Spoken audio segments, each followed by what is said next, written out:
In a time before written history, before empires and cathedrals, when the world breathed in rhythm with the seasons, there existed a different Europe. In the misty lands of the north, from present-day Ireland to Gaul, a mosaic of tribes united by language and spirit inhabited these lands in a communion as intimate as it was terrifying with the natural world. They were the Celtic peoples, and their existence was measured not in months, but in two great halves, the bright season of life and the dark season of waiting, and the hinge upon which their existence turned, the turning point between light and shadow, was a festival wrapped in ancestral mystery. Samhain. Celtic society was, at its essence, agrarian and pastoral. The true wealth of a tribe was not counted in gold, but in the health of its livestock and the abundance of its harvests. Therefore, the end of summer did not represent a mere change in climate. It was a matter of survival. With the shortening of days, the herds were driven from summer pastures to winter shelters, and the last fruits of the earth were harvested with urgency. This moment, laden with a palpable sense of finality, marked the end of the Celtic year. Winter loomed like a spectre, a time of scarcity, cold and darkness, where the boundary between life and death became dangerously thin. In this context of anxiety and reverence, the community needed a spiritual anchor. Here is where the key actors of our tale emerge, the Druids. Far from being the sorcerers of legend, the Druids constituted the intellectual and priestly elite of Celtic society.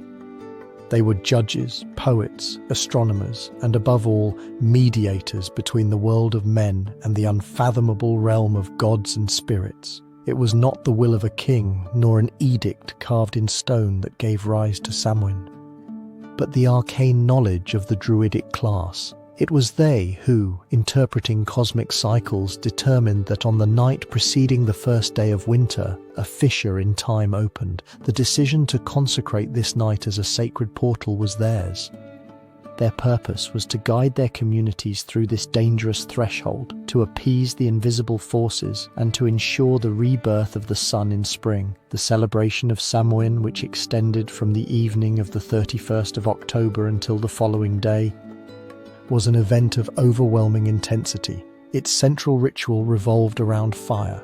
All the hearth fires of the homes were ritually extinguished, plunging the villages into total and symbolic darkness. Then, on a sacred hill, the Druids lit a massive communal bonfire using the friction of sacred woods. This fire was the epicenter of the ritual, an act of empathetic magic to strengthen the dying sun and a beacon of purification against dark entities.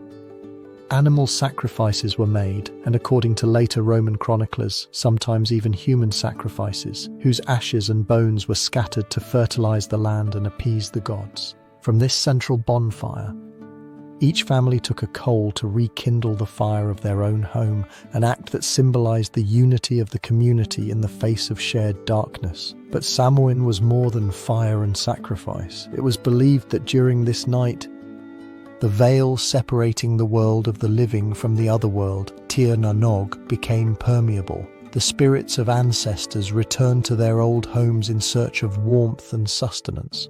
Therefore, empty places were left at the banquet table and food offerings were placed at the thresholds. However, not all visitors were benevolent. Malevolent spirits and mischievous fairies, the Owl Sea, could also cross over and wreak havoc.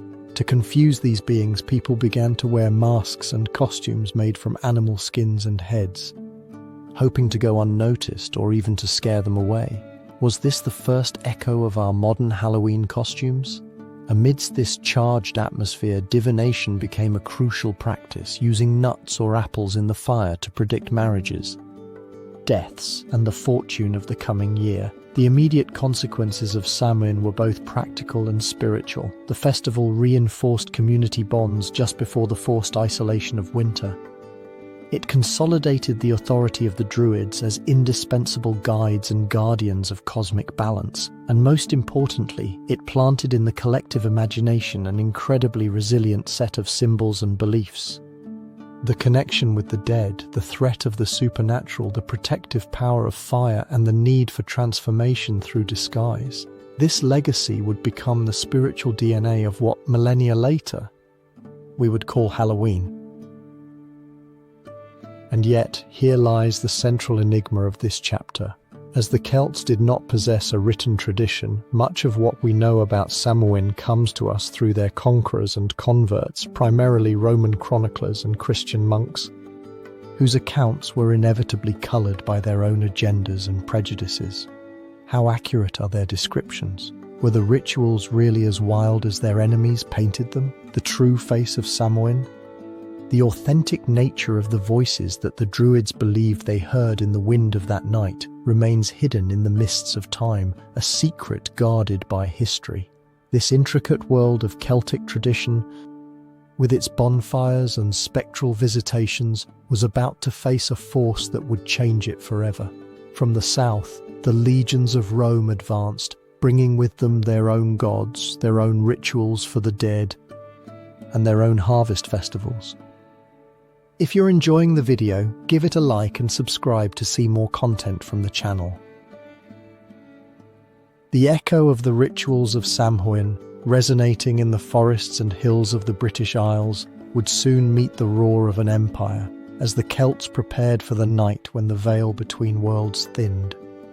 The shadow of the Roman eagle loomed on the horizon, a force that would not only conquer the land but also leave an indelible mark on the soul of their traditions. The stage was set for a cultural collision whose legacy endures to this day.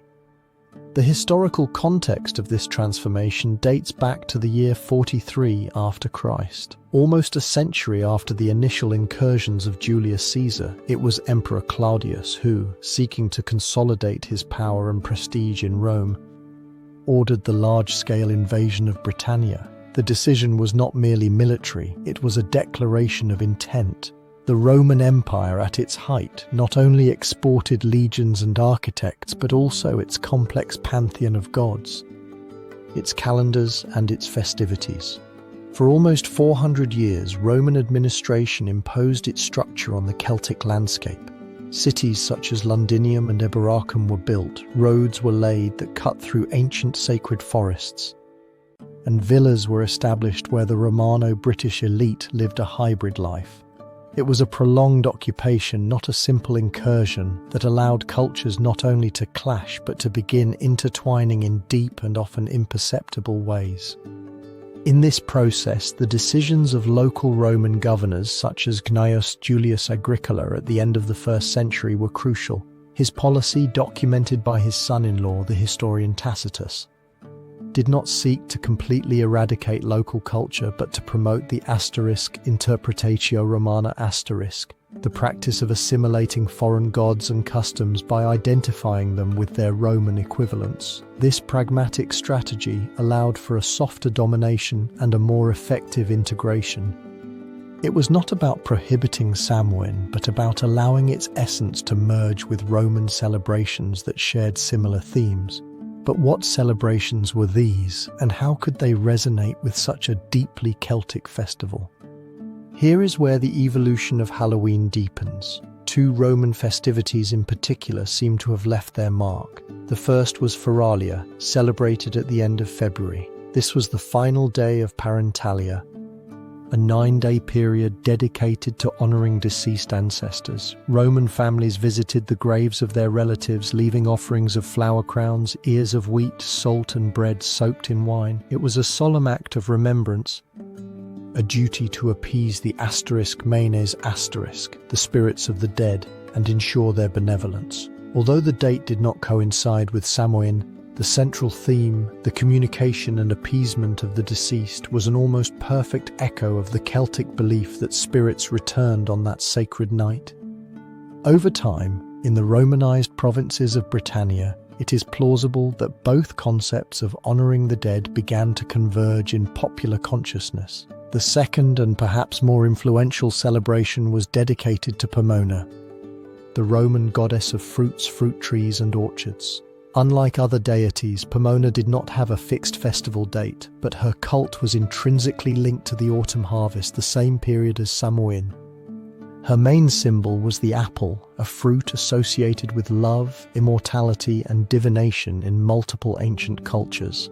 As Roman soldiers and settlers brought their orchards and beliefs to Britannia, the image of Pomona and her apples naturally overlapped with the celebrations of the last Celtic harvest.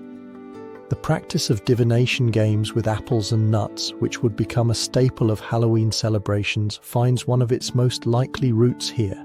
The immediate consequences of this fusion were the creation of a fascinating cultural syncretism. Samhain did not disappear, it transformed. Celebrations in areas under Roman influence began to adopt new nuances. The somber and spiritual aspect of Samhain was enriched with the more structured and familial rituals of Feralia, while its harvest festival facet was adorned with the symbols and games associated with Pomona. The apple, once a simple fruit of the season, became laden with new symbolism, becoming the center of games such as bobbing for apples, a distant echo of Roman divination rituals. The legacy of the empire was not the annihilation of Samhain, but its involuntary mutation, and here lies the mystery of this chapter. Was this fusion an imposition? A subtle form of cultural conquest orchestrated by the Roman administration to pacify the conquered peoples? Or was it an organic process, a voluntary adoption by the Celtic populations who found resonance and familiarity in Roman rites?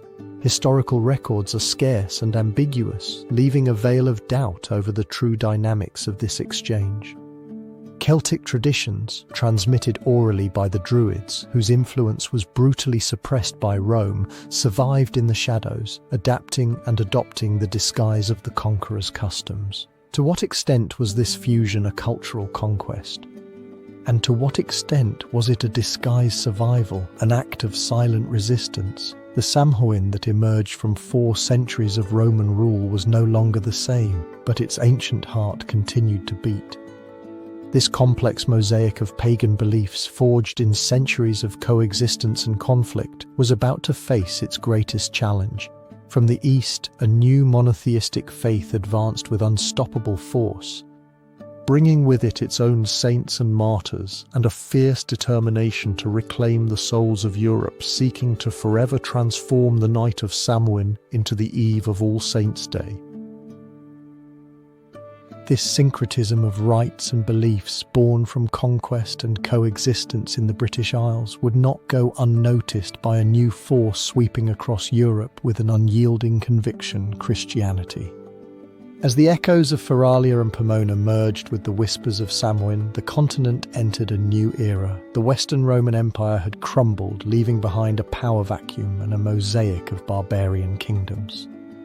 Amidst this chaos, the Catholic Church emerged not only as a spiritual guide, but as a formidable political institution, unifying and administrative. Its mission was clear: the conversion of all of Europe. However, the old customs, deeply rooted in the land and the cycle of the seasons, posed a monumental challenge. Festivals like Samhain were not mere celebrations, they were the connective tissue of the community, the language through which people understood the world and their place within it.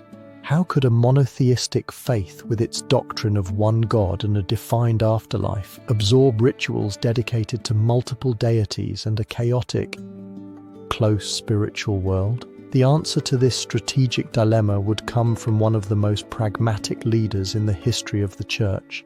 In the late 6th century, Pope Gregory the Great, observing the difficulty of completely eradicating pagan traditions, issued a directive that would change the course of cultural history. In a famous letter from the year 601 addressed to Abbot Mellitus, who was heading to evangelize England, Pope Gregory outlined a new policy, that of co-optation.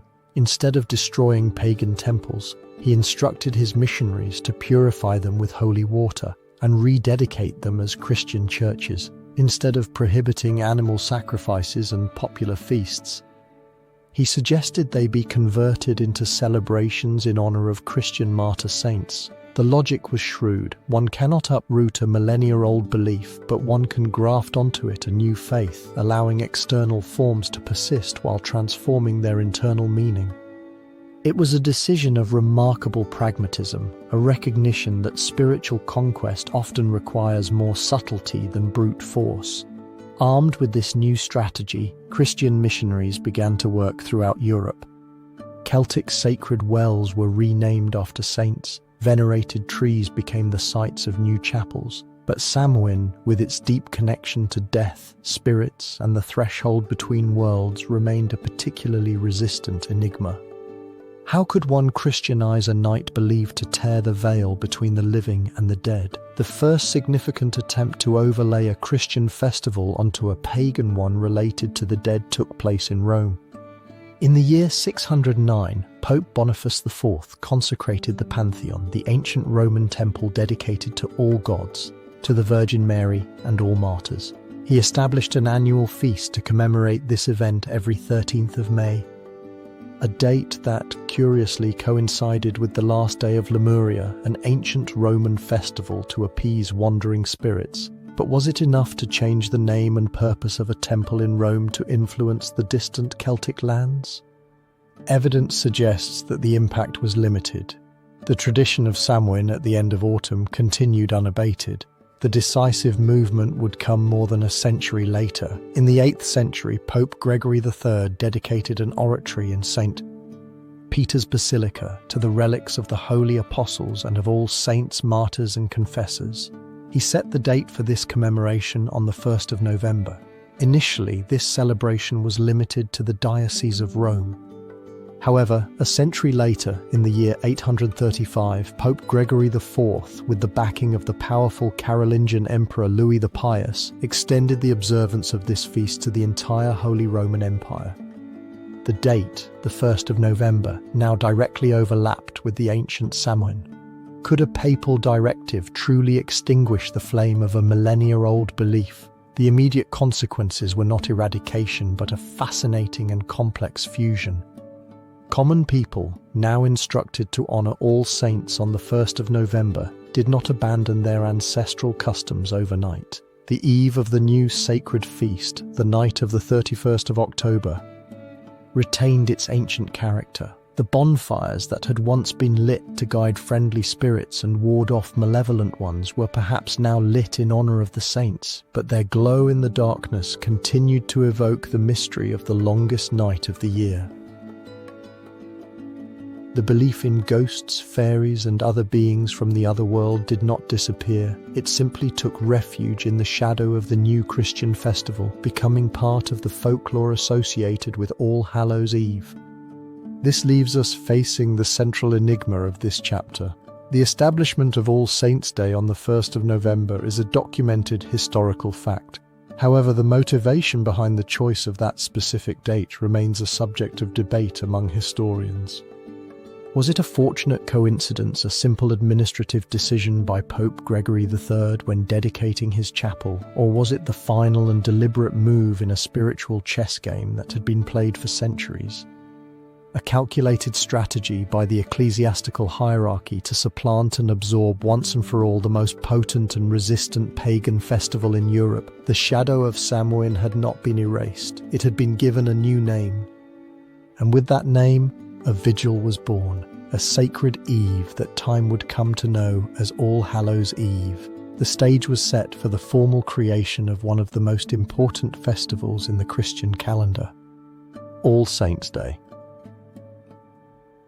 This attempt by the Church to Christianize pagan festivities was not a mere suggestion, but a deliberate strategy that would find its most powerful weapon in the calendar. As the power of Rome consolidated over a fragmented Europe, ecclesiastical leaders watched with suspicion as, despite the official conversion of kings and nobles, the whispers of old customs persisted in the fields and villages. The echo of Samhain, with its bonfires and communion with the spirit world, resonated too strongly in the heart of autumn, a silent challenge to the new faith. Papal authority, on the rise during the 7th and 8th centuries, understood that it was not enough to preach. It was necessary to occupy, redefine, and absorb. The battle for the soul of Europe would not be fought solely with swords and sermons, but also with dates and festivities. It was a time of forced syncretism, where the legacy of the Roman Empire intertwined with the ambitions of the Church and the deep roots of tribal cultures that refused to die.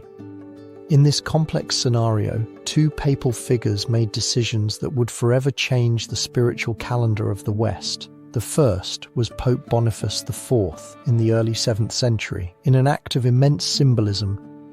In the year 609, he consecrated the Pantheon of Rome, an ancient temple dedicated to all pagan gods, to the Virgin Mary and all Christian martyrs. He established an annual feast to commemorate them on the 13th of May. The date was not coincidental. It approached the ancient Roman festival of Lemuria, a day when rites were performed to appease the wandering spirits of the dead. It was a first step, an attempt to overlay a Christian celebration onto a pagan memory. However, the true strategic masterstroke would come more than a century later at the hands of Pope Gregory III during his papacy between the years 731 and 741. Gregory consecrated a chapel in St. Peter's Basilica to all saints, not just martyrs, and crucially, he moved the date of the celebration from the 13th of May to the 1st of November. Was it mere coincidence that this new date fell exactly on the holiest day of the Celtic calendar?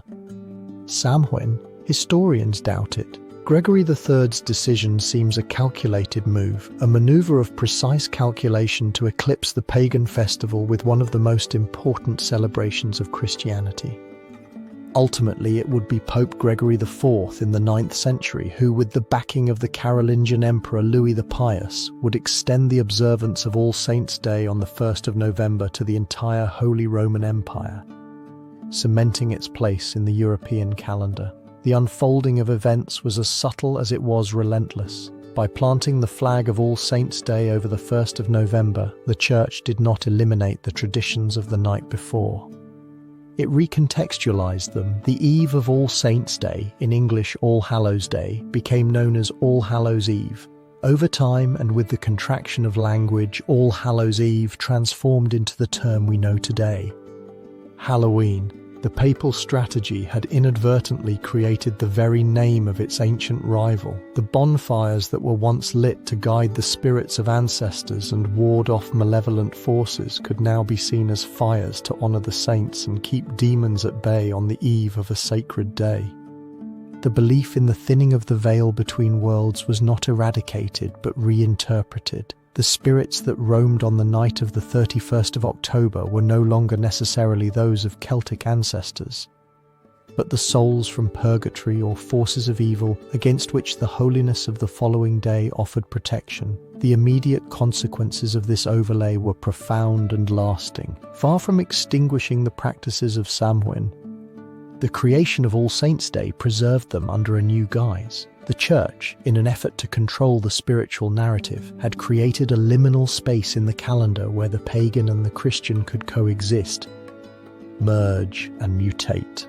To this observance would be added in the 10th century the creation of the Day of the Faithful Departed on the 2nd of November, a day dedicated to praying for the souls of all deceased Christians. This triduum of celebrations, the eve of All Saints' Day, and the Day of the Faithful Departed, completely encapsulated the period of Samhain, absorbing its energy and themes of death and the beyond. Popular culture, however, did not always distinguish with theological clarity. For the medieval peasant, the night of the 31st of October remained a time of supernatural activity, an open portal, regardless of the name the Church gave it. And here lies the central enigma of this chapter in our history. The Catholic Church, in its attempt to exert absolute control over the calendar and beliefs, did it truly succeed? By establishing All Saints' Day on the 1st of November, did it achieve its goal of eradicating the memory of Samhain? Or unknowingly, did it give it a new disguise to survive through the centuries? The legacy of Gregory III's decision is ambiguous. He created one of the most important festivities of Christianity, but he also inadvertently baptized the night that would become its persistent and playful shadow. The question that lingers in the air, like a whisper on an autumn night, is whether Halloween survived despite the Church, or thanks to it. The fusion was complete, but the result was not peace, but a new and fascinating era of syncretism. Pagan practices, now dressed in Christian garb, began to transform in the towns and castles of medieval Europe. giving rise to a complex tapestry of rituals and superstitions that would define the festivity for centuries. And so, with All Saints' Day firmly established in the liturgical calendar, the Church believed it had tamed the indomitable spirit of Samhain, but the echo of ancient beliefs ran deeper than any papal edict could foresee. It was not about erasing history, but about rewriting it, and in the mists of the Middle Ages, that rewriting would give rise to a riddle that endures to this day. The European continent was entering an era of faith and fear, a time when life was precarious and the afterlife a tangible and constant presence. Feudalism fragmented power, plagues decimated populations, and war was an almost perennial state. In this crucible of uncertainty, the official doctrine of the Church, dictated from the centres of power in Rome and Aachen, often felt distant to the peasant tilling the land. Their reality was woven with the threads of an older faith, a local spirituality that saw the sacred in the seasons, the forests and the stones. The survival of these beliefs was not an act of open rebellion, but a stealthy and persistent adaptation. The key decision that would catalyze the new form of All Hallows' Eve did not come from a king, but from a monk. Around the year 998, Abbot Odilon of Cluny, one of the most influential figures in Western Christianity, instituted in his monasteries a new commemoration, the Day of the Faithful Departed, set for the 2nd of November. Its purpose was to offer a specific day to pray for the souls of ordinary Christians who, according to emerging theology, found themselves in purgatory, an intermediate state of purification before reaching heaven. This decision, which would soon be adopted by the entire Church of the West, was a masterstroke. It did not deny the connection with the dead, the very core of Samhain. Rather, it formalized it, channeled it, and provided a doctrinally acceptable framework. The papacy and the ecclesiastical structure, by endorsing Odilon's measure, created a theological escape valve for a popular belief that refused to disappear. The 2nd of November became the complement of the first day. First, the saints in heaven were honoured. Then, prayers were offered for the souls in transit. With this new theological framework, ancient practices began to mutate, acquiring a new Christian garb. The Celtic tradition of leaving food offerings for ancestral spirits transformed into a practice known as souling, or asking for souls. Groups of the poor and later children roamed the villages on All Hallows' Eve, and the Day of the Faithful departed itself. They went door to door singing and offering prayers for the souls of each household's deceased relatives. In return, they received small soul cakes, spiced buns, often marked with a cross. Each cake consumed symbolized a soul released from purgatory. Was this simple charity, or a ritualized echo of the ancient offerings to wandering spirits? The bonfires of Samhain, which had once been lit to guide good spirits and ward off evil ones, did not extinguish. Instead, they were reinterpreted. Now it was said that their light helped the souls in purgatory find their way, or that they served to keep the devil and his hosts at bay, who were believed to roam freely on this liminal night. Disguises also found a new purpose. Popular processions and plays known as mummery became common. People dressed as saints, angels, and significantly, as demons. Portraying the forces of evil was a way to confront them, to ridicule them, and ultimately to affirm the power of faith over them. The consequences of this evolution were profound. All Hallows' Eve solidified in the collective imagination as a unique night of the year, a moment when the cosmic order became porous. The Church had seemingly succeeded in overlaying its narrative onto the pagan palimpsest. The souls that now wandered were not nameless Celtic spirits, but Christian souls in need of prayer.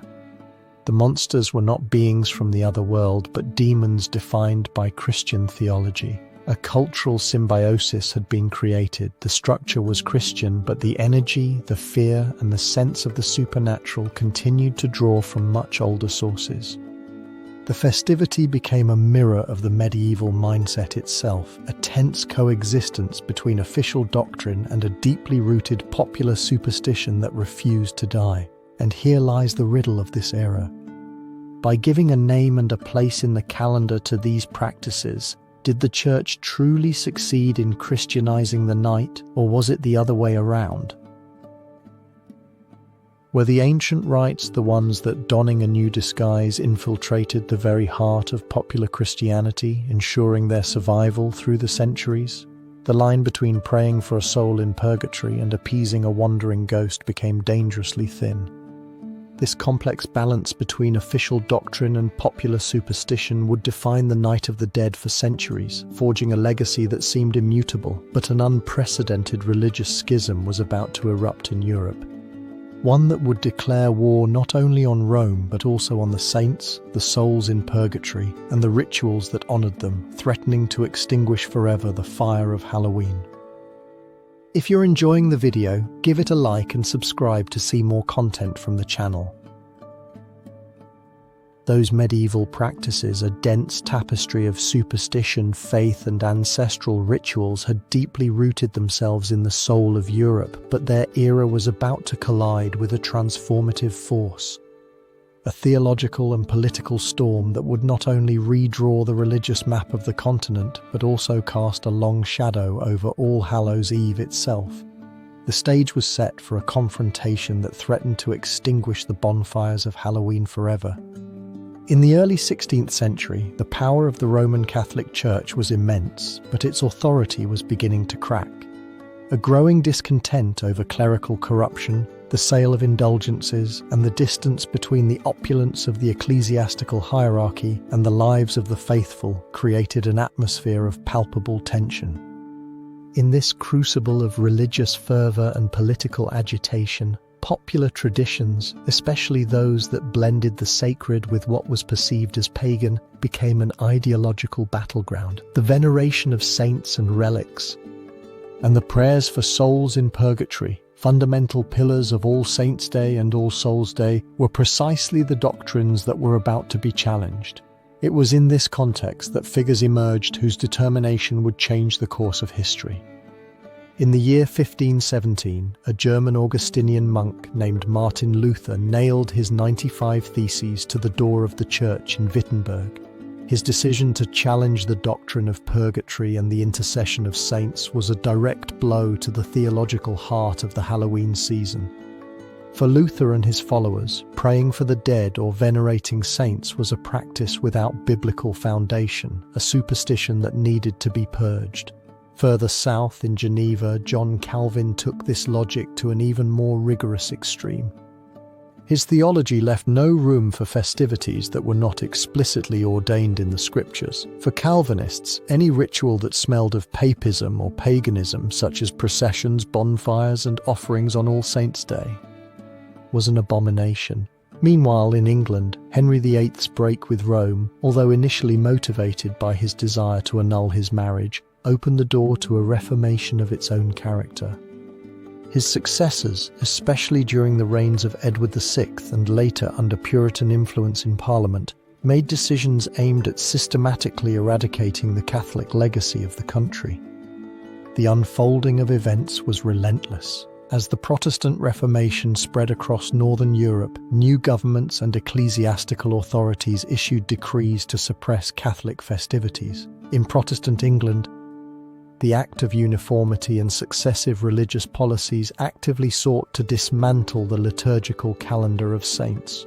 All Saints' Day lost its status as a holy day, and with it its eve, All Hallows' Eve, was stripped of its official religious significance. The souling processions, where the poor begged for cakes in exchange for prayers for the dead, were viewed with suspicion, a vestige of the now rejected doctrine of purgatory. In Presbyterian Scotland, under the firm influence of John Knox, a disciple of Calvin, the suppression was even more severe. The Acts of the Scottish Parliament prohibited the observance of saints' days, and Halloween was condemned as a pagan and diabolical superstition.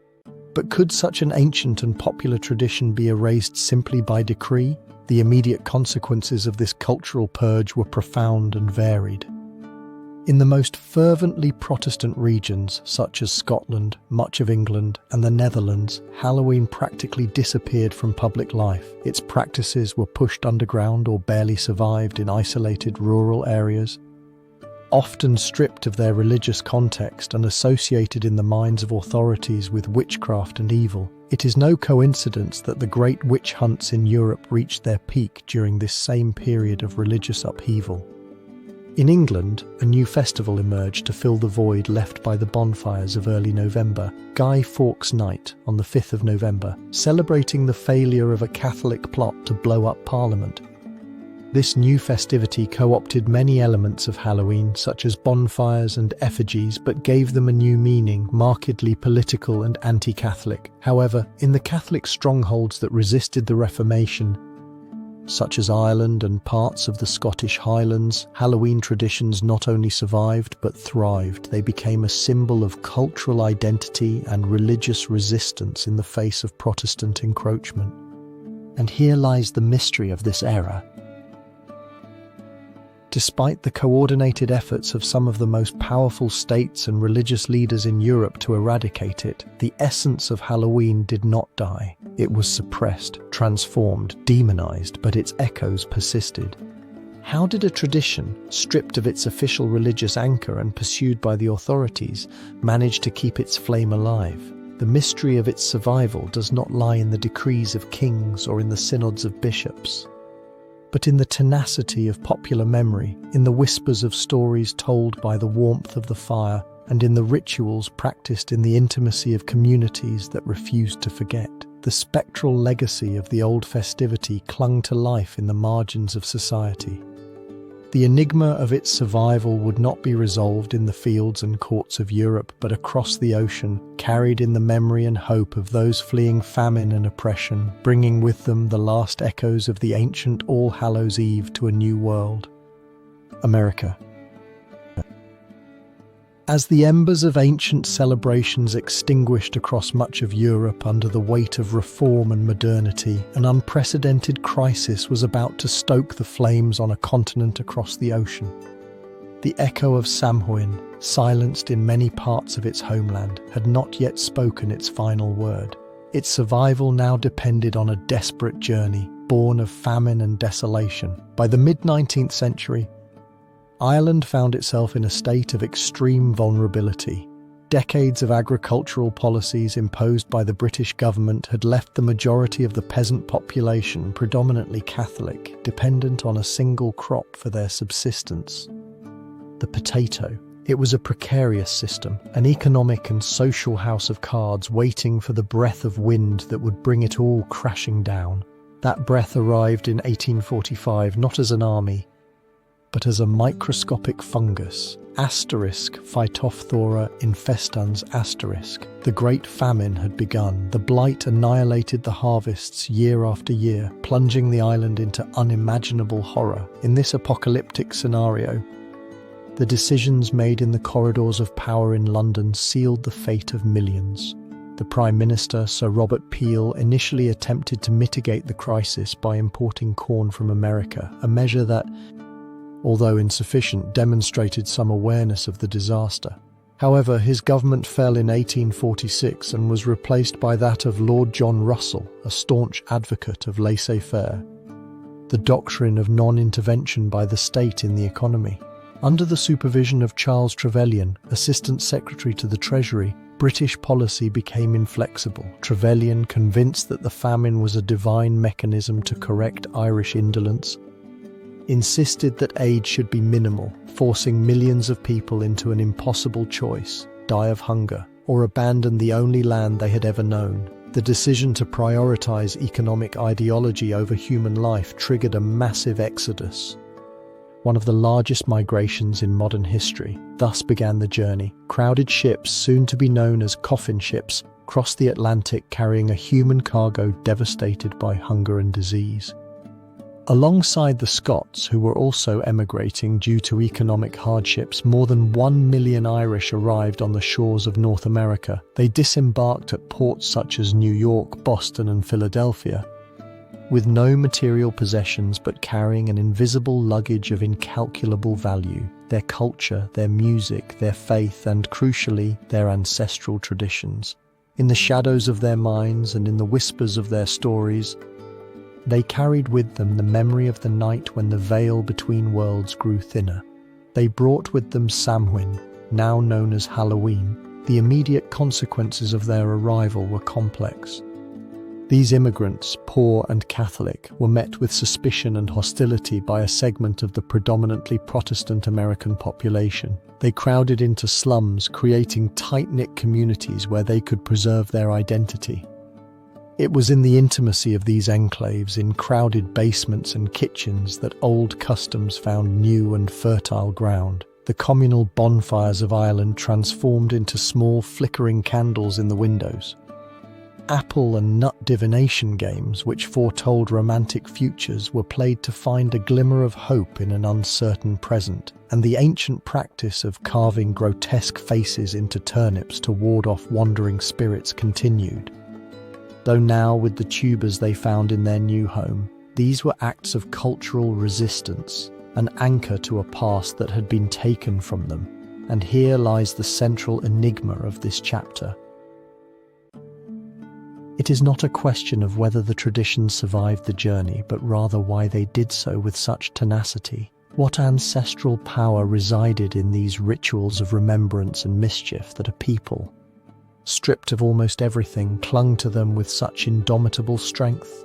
In a strange land, celebrating Halloween was not merely a festivity, it was a silent declaration of identity, a spiritual bridge to ancestors and the lost homeland.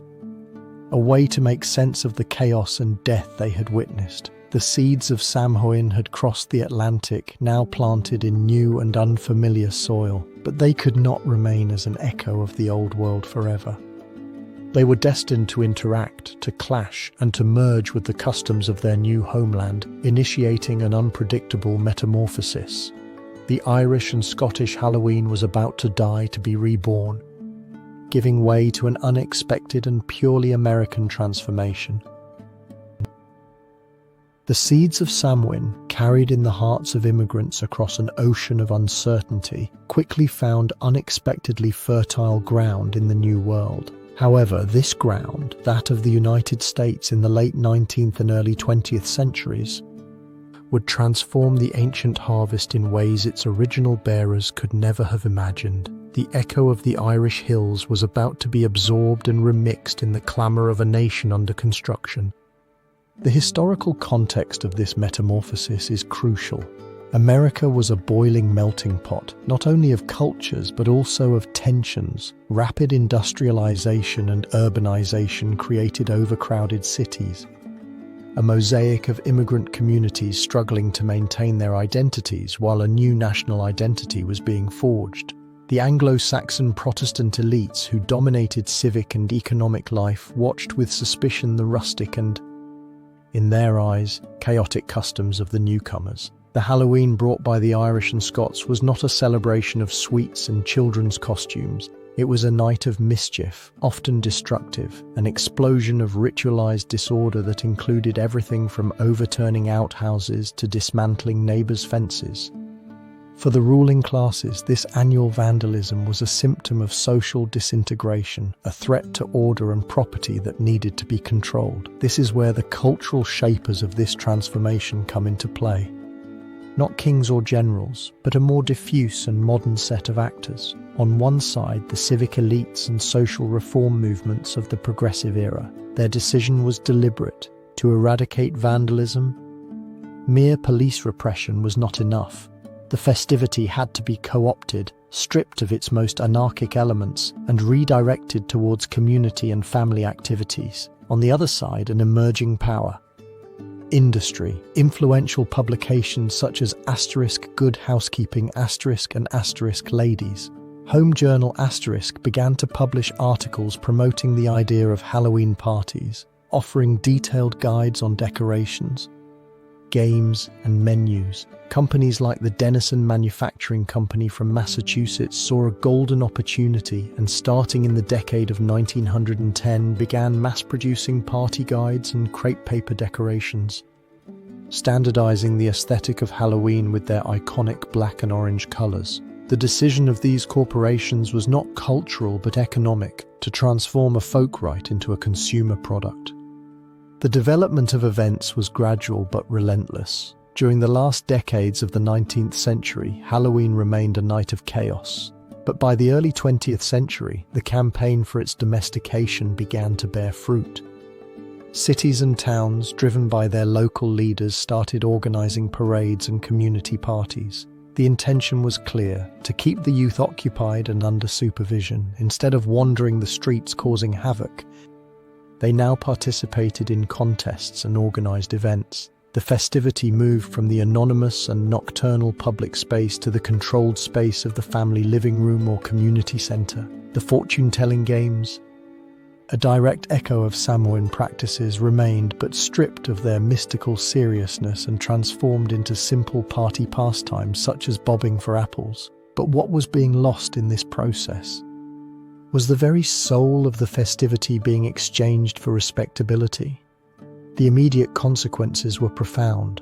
Halloween became a predominantly child and youth celebration, losing much of its connection to ancestors, death, and the spirit world. It was almost completely secularized. The echo of the Druids faded away, replaced by the whisper of crepe paper and the laughter of children. In doing so, the festivity became genuinely American. An amalgamation of reinvented traditions, stripped of their darker meanings and packaged for mass consumption and community cohesion. It ceased to be a tradition of a group of immigrants to become an unofficial national holiday, shared by a wide diversity of Americans. And here lies the central enigma of this chapter. The American transformation of Halloween is not simply a story of adaptation, but a mystery about assimilation and power.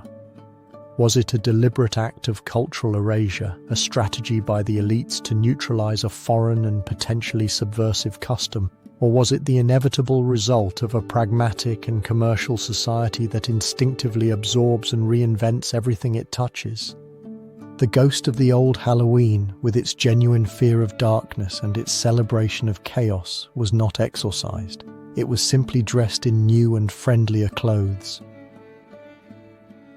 The shadow of its former self still persists, a hidden legacy beneath layers of modern celebration. With the public stage now firmly established and the parties transformed into the new ritual, a question began to take shape in the collective consciousness. If Halloween was now a community theatre, what role would each individual play? The answer lay in one of its most visual and enigmatic traditions, the act of concealing one's identity behind a mask. And so, as Halloween took root in American soil, transforming from a folkloric memory into a community celebration, a new question emerged from the shadows. How would this new festivity be dressed? The ancient tradition of masking to confuse wandering spirits was about to collide with the engine of 20th century modernity, giving birth to a phenomenon that would redefine the night forever. The historical context of the early 20th century was one of dizzying change. The United States was shaking off the last rigidities of the Victorian era, and a new, bolder, and more defiant youth culture was beginning to take to the streets. Halloween parties, which in the previous century had been tamed into private salons, were returning to public space, but with a hint of anarchy. Vandalism and pranks became an annual plague, a release valve for social tensions. Urban elites and civic leaders, alarmed by the chaos, desperately sought a way to channel that destructive energy into something more organized and controllable. The solution, paradoxically, would be found in an ancient echo: the mask. In this scenario, the key players were not kings or politicians, but the communities themselves, and very soon a handful of visionary companies. Initially, in the early century, costumes were anonymous, homemade creations. They were often grotesque, designed not to emulate a character, but to conceal identity and evoke the supernatural. Old sheets, burlap masks, and faces painted with soot created an atmosphere of genuine mystery and unease. But it was the decision of certain companies that would change the course. The Denison Manufacturing Company of Massachusetts, originally a producer of labels and paper boxes, saw a business opportunity. Beginning in the decade of 1920, they started publishing annual brochures and guides known as bogey books, which offered detailed instructions and patterns for creating costumes and crepe paper decorations. Their decision was not to invent the costume, but to standardize it and make it accessible for the middle class. The development of events accelerated dramatically with the Great Depression. With money scarce, prefabricated costumes were an unattainable luxury. However, the tradition did not die, it transformed. Denizens' guides became essential, allowing families to create elaborate outfits with the cheapest material available. Paper. This necessity imposed by the economic crisis had an unexpected effect. It fostered an explosion of popular creativity. But what was this creativity hiding? Was it merely a game or a way to mask the harsh realities of the time? Even if just for one night, the costume became an act of resilience. However, the true turning point came after the Second World War, with the post-war economic boom and the birth of consumer culture. Two companies, Ben Cooper Incorporated and Collegeville Costumes, emerged as the titans of the industry. Their strategic decision was revolutionary. They licensed characters. Instead of generic ghosts and anonymous witches, they offered children the chance to be Superman, Mickey Mouse, or the Lone Ranger. The immediate consequences of this commercialization were profound. The Halloween costume experienced a seismic shift in its meaning. The tradition of anonymity, of concealment for trickery or mischief, was replaced by aspiration and identity. A child no longer hid behind a mask. They transformed into their hero, the iconic and affordable costumes from Ben Cooper. Consisting of a simple vinyl robe with a printed image and a fragile plastic mask held by a thin elastic band, became the uniform of a generation. The legacy of Celtic spirits and grotesque masks faded, replaced by the smiling faces of pop culture idols. The celebration became safer, more predictable, and for many, more childish. The anarchy of the early century had been successfully contained, but had something essential been lost in the process? Was mystery being sacrificed at the altar of the market? This leaves us facing the central enigma of this chapter. By the mid-20th century, the streets of the United States filled every 31st of October with an army of little cowboys, astronauts, and movie monsters. The costume had established itself as the visual pillar of the festivity, a passport to a world of fantasy. But once dressed, once transformed, what exactly did these masked figures do? The costume was the mask, the passport to another self, but this passport needed a destination, a ritual that would give it meaning. A ritual that would soon crystallize into a simple phrase, almost a spell, that would resonate from door to door, the enigma of trick or treat. As the 20th century progressed and the streets of North America filled with masked figures, an enigma floated in the night air. Once the disguise was on, what would these strange visitors do now? The mask granted anonymity, an ancient power that invited both play and chaos. The answer to that question would become the most iconic and at the same time most misunderstood ritual of the celebration. The historical context of the early 20th century was a breeding ground for tension. In the expanding cities of the United States and Canada, the celebration of Halloween, imported by Irish and Scottish immigrants, had lost some of its rural and communal character. It had become a night of vandalism and mischief, often destructive. The Great Depression, beginning in 1929, exacerbated these tensions.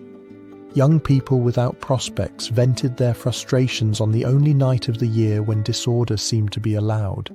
Reports from the time speak of broken windows, damaged property, and small fires. Halloween was becoming a public order issue, a shadow threatening to consume the very celebration itself. In the face of this growing anarchy, the key players were not kings or generals, but civic leaders, police chiefs, and above all, the parents of families in urban and suburban communities. Their decision was not to prohibit, but to channel. They understood that the chaotic energy of the night could not simply be suppressed. It had to be redirected. Was it a conscious and planned strategy? Evidence suggests it was an organic solution, arising from necessity in hundreds of towns and cities almost simultaneously. The idea was to offer a controlled alternative to vandalism, a kind of social pact. This pact needed a name, a formula. This is where the echoes of ancient European traditions resurfaced. the medieval souling, where the poor went door to door asking for soul cakes in exchange for prayers for the deceased, and the Scottish guising, where costumed children recited poems or performed tricks in exchange for food, provided a model. In North America, these practices merged with the latent threat of local vandalism. The result was a brilliantly simple transaction, an offering to avoid harm. The earliest documented appearances of the phrase trick or treat date back to the late 1920s and early 1930s in Western Canada and the northwestern United States. It was, at its origin, a barely veiled threat. The trick was not a harmless joke. It was the implicit promise of a mischief if the treat was not delivered. Participating households, leaving their porch lights on, accepted the terms of this nocturnal truce. World War II marked a pause. Sugar rationing caused candy to become scarce, putting the emerging tradition on hold. But it was after the war that trick or treat exploded into the collective consciousness. The 1950s, with the rise of the suburbs and the baby boom, created the perfect setting. Suburban communities, with their safe streets and close houses, were ideal ground for this childhood activity. The immediate consequences of this popularization were profound. First, Halloween was definitively infantilized, transforming from a night of youthful disorder into a family event centered on the little ones.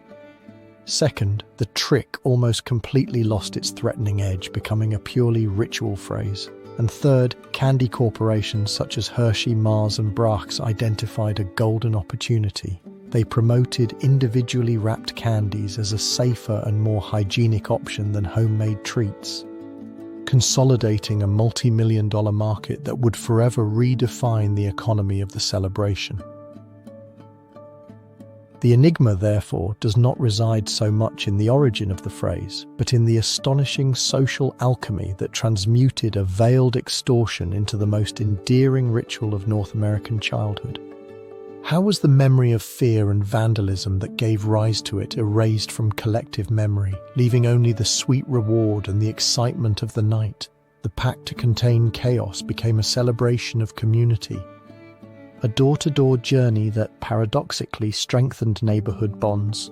This idyllic image of costumed children roaming safe neighborhoods with their bags full of candy was about to be captured, magnified and exported to the entire world by a new and powerful cultural force waiting in the hills of California, a force that would forever transform the global perception of Halloween night.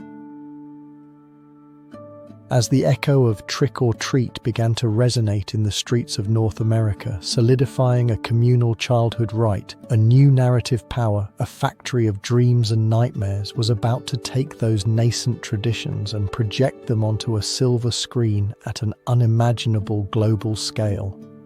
The humble flame of the pumpkin would soon be eclipsed by the dazzling and at times terrifying glow of the projector. We delve into the mid-20th century, an era of profound transformations in the West.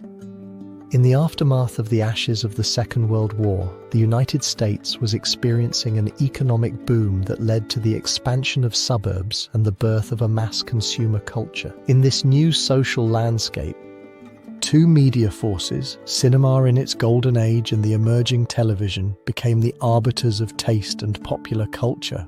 They were the new fires around which families gathered to hear stories. But what happened when that flickering light not only reflected reality but began to shape it?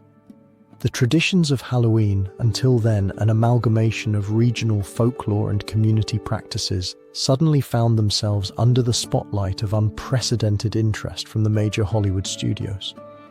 The key decisions did not come from political or religious leaders, but from producers, directors and animators who saw in Halloween a fertile stage for storytelling. In 1952, a decision by Walt Disney and his studio would forever change children's perception of the holiday. With the animated short film Trick or Treat, featuring Donald Duck and his nephews, Disney not only visualized the trick or treat activity for millions of people, but also codified it. The choice was deliberate, to present a sweetened and safe version where mischief was playful and the true spirit resided in generosity and family fun. This short became a visual instruction manual teaching a generation how to play Halloween the right and approved way. Years later, in 1966, producer Lee Mendelsohn and creator Charles M. Schulz made another crucial decision to turn their television special, It's the Great Pumpkin, Charlie Brown, into an annual event. This program not only reinforced the iconography of the pumpkin and costumes, but also emotionally anchored the holiday to a sense of nostalgia, innocence, and community longing transmitted directly to homes across the nation. The development of this media influence occurred in two distinct and almost opposing waves. The first, led by figures like Disney and Schulz, built a family-friendly, tender Halloween suitable for all audiences. Films and television shows from the 50s and 60s presented the night of October 31st as a children's carnival, stripping it of its darker and more pagan nuances. However, an undercurrent of mystery had always lurked in the shadows of the holiday. And in 1978, that current emerged with devastating force. Director John Carpenter, along with producer and co-writer Deborah Hill, made the conscious decision to twist the idyllic suburban image of Halloween that television itself had helped create. Their film, simply titled Halloween, did not feature supernatural monsters, but something much more terrifying, evil embodied in a human figure lurking in the very neighborhood where children were asking for candy. The film became a cultural phenomenon, and its decision to use the date as a backdrop for visceral and realistic terror forever altered the DNA of the celebration. The immediate consequences were profound and contradictory. On one hand, the popularity of Halloween skyrocketed worldwide. Films and television specials acted as cultural ambassadors, exporting an Americanized version of the holiday to countries that had no prior tradition. For millions of people in Europe, Asia, and Latin America, Halloween was not an echo of Samhain, but the night when Michael Myers came home. A duality was created in the perception of the holiday, the daytime, child-friendly, colourful version of Trick or Treat, and its nighttime adult counterpart, tinged with genuine fear. Hollywood not only popularised costumes, it dictated what they would be. The classic monsters of Universal Pictures from the 30s, such as Dracula and the Frankenstein monster, gave way to a new breed of cinematic villains who became the favourite costumes of a new generation. And so the enigma deepens.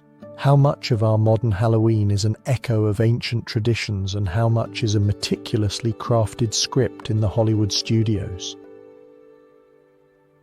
By projecting the holiday onto the big screen, cinema saved it from oblivion in some places and completely reinvented it in others. But in the process, did it create a magnified reflection of culture? Or did it forge a new reality in its own image, a spectre of celluloid that now walks among us every 31st of October? The line between ancestral folklore and cinematic fiction has become almost indistinguishable. This new pantheon of icons and narratives forged in the film studios not only redefined the spirit of the night, but also ignited the fuse of an unprecedented economic explosion, a phenomenon that would transform the holiday into a multi-billion-dollar industry. While Hollywood sculpted the image of Halloween in the collective psyche, projecting its ghosts and monsters onto screens around the world, an even more tangible power was preparing to capitalize on this new fervor. The machinery of commerce, silent yet relentless, saw in this ancient festival not a vestige of the past, but the blueprint for a future economic empire. The echo of Celtic rituals was about to be amplified by the sound of cash registers. The historical context for this transformation was post-war America. In the melting pot of economic prosperity of the mid-20th century, a new middle class emerged with disposable income and an insatiable appetite for consumption. The baby boom filled the suburbs with children, and companies led by visionary marketing strategists began to see the family as the ideal unit of consumption. Festivals, once rooted in community and oral tradition, became market opportunities. The United States government, through policies that encouraged economic growth and consumerism, inadvertently created the perfect ecosystem for the spectre of Halloween to materialize on store shelves. In this scenario, key figures and decisions emerged that would forever change the texture of the night of the 31st of October. In the costume industry, companies like the Denison Manufacturing Company had already laid the groundwork at the beginning of the century with their bogey books, guides that taught how to organize Halloween parties and, conveniently, required the purchase of their paper products. But the true turning point came with figures like Ben Cooper of Ben Cooper Inc. and his rival, Collegeville Costumes. Their genius did not lie in inventing the costume, but in understanding the power of licensing. They took the very characters that Hollywood popularized and printed them on thin vinyl costumes and rigid plastic masks. Cooper's decision to secure the rights to characters like Spider-Man or Mickey Mouse in the 1960s was a masterstroke. It was no longer about being an anonymous ghost. Now, a child could embody their television hero. Similarly, in the candy industry, corporations like the Hershey Company, Mars, and Brach's Candy made a fundamental decision. In the face of growing public hysteria in the 1970s over allegedly tampered candy, a fear magnified by the media, these companies aggressively promoted their pre-packaged and individually wrapped treats as the only safe option. The decision to abandon homemade caramel apples for a bag of branded chocolates was not merely a matter of convenience, but a calculated market strategy that played on parents' deepest fears. The development of these events was meteoric. During the 1950s and 1960s, trick-or-treating became established, and with it, the demand for costumes and candy skyrocketed. Mail-order catalogs and department stores filled with standardized options, replacing homemade creativity with the convenience of purchase. By the 1980s, Halloween had become a commercial phenomenon of such magnitude that it was already the second most profitable holiday in the United States, surpassed only by Christmas. The economic machinery had expanded beyond children. A massive market emerged for adults with more elaborate costumes, themed parties, and increasingly sophisticated home decorations. Specialty store chains like Spirit Halloween began to appear in vacant locations every autumn, a nomadic and seasonal testament to the economic power of the holiday. The immediate consequences of this commercialization were profound and dual. On one hand, the holiday reached unprecedented popularity. Its survival and global expansion were largely due to its economic viability. It generated billions of dollars in annual revenue, driving industries ranging from pumpkin farming to special effects production. But on the other hand, this commercial explosion brought with it an inevitable homogenization. The uniqueness of local and family traditions began to fade, replaced by a global iconography dictated by catalogs and market trends. Was this the natural evolution of a tradition, or the echo of something deeper that was being lost in the transaction? And here lies the central enigma of this chapter. By transforming Halloween into an economic engine, was its spiritual core emptied? The holiday that once marked the thinning of the veil between worlds, a moment of reflection on life and death, had become a celebration of consumption. The legacy of Samhain, a ritual of connection with ancestors and the cycle of nature, now seemed buried beneath a mountain of plastic wrappers and polyester costumes. The paradox is unavoidable. The very force that ensured Halloween's survival in the modern era may have been the one that eroded its ancestral soul. How much of the ancient mystery can survive when every shadow and every spectre has a price tag? This commercial giant, forged in the crucible of the 20th century, now stood at the cusp of a new millennium, ready to face an interconnected and digital world. The stage was set for the holiday, now an unstoppable economic force to confront the complexities, new identities, and global trends of its celebration in the 21st century. That economic colossus, forged in the commercial crucible of the 20th century, was merely the prelude to a much deeper and more personal transformation. The machinery of consumption had laid the groundwork, but the true change would come hand in hand with an invisible and omnipresent force that was about to redefine the very nature of human interaction. Halloween was entering the 21st century, and with it, the era of total connection. The historical context of the early new millennium was marked by an unprecedented duality.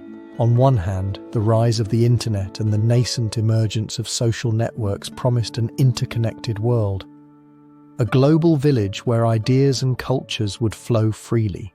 On the other hand, the attacks of September 11, 2001 in the United States plunged the West into a new era of anxiety and heightened security. In this atmosphere of longing for connection and escapism, but also of latent fear, Halloween found fertile ground to mutate once again. The celebration offered a cathartic release, a safe space to play with fear and identity in a world that seemed increasingly insecure. In this new phase, the key players were no longer popes or monarchs, but a new elite, the architects of the digital world. Decisions made in the offices of Silicon Valley by figures such as Mark Zuckerberg with the creation of Facebook in 2004, or later by Kevin Systrom and Mike Krieger with Instagram in 2010, would have a deeper impact on the holiday than any previous edict. They did not design their platforms with Halloween in mind, but by creating tools for sharing images and building a personal identity online, they provided the perfect stage for its next evolution. Simultaneously, commerce giants like Amazon, under the leadership of Jeff Bezos, perfected global logistics, making it possible for a costume or a specific decoration to be within reach of almost anyone with an internet connection, dismantling the geographical barriers of consumption. The development of events was rapid and decentralized, the celebration fragmented into a spectrum of experiences. On one hand, family tradition took refuge in new forms, in response to growing concerns about urban safety. Many communities in the United States, driven by local churches and town halls, popularized trunk or treat events. Here, cars gathered in a parking lot with their trunks decorated, offering candy in a controlled environment. It was a direct adaptation to the anxieties of the time. On the other hand, for adults, Halloween solidified as a night of massive partying. Event companies and bars saw a golden opportunity, organizing parades, costume contests and themed parties on an unprecedented scale, turning the night into a lucrative carnival for adults. But the most seismic change was the emergence of social media. Halloween became a visual and performative spectacle. What was the use of an elaborate costume if it could not be photographed and shared with hundreds or thousands of followers? The pressure was no longer just to impress neighbors, but to cultivate a digital image. This led to the rise of influencers who, through platforms like YouTube and later TikTok, dictated trends.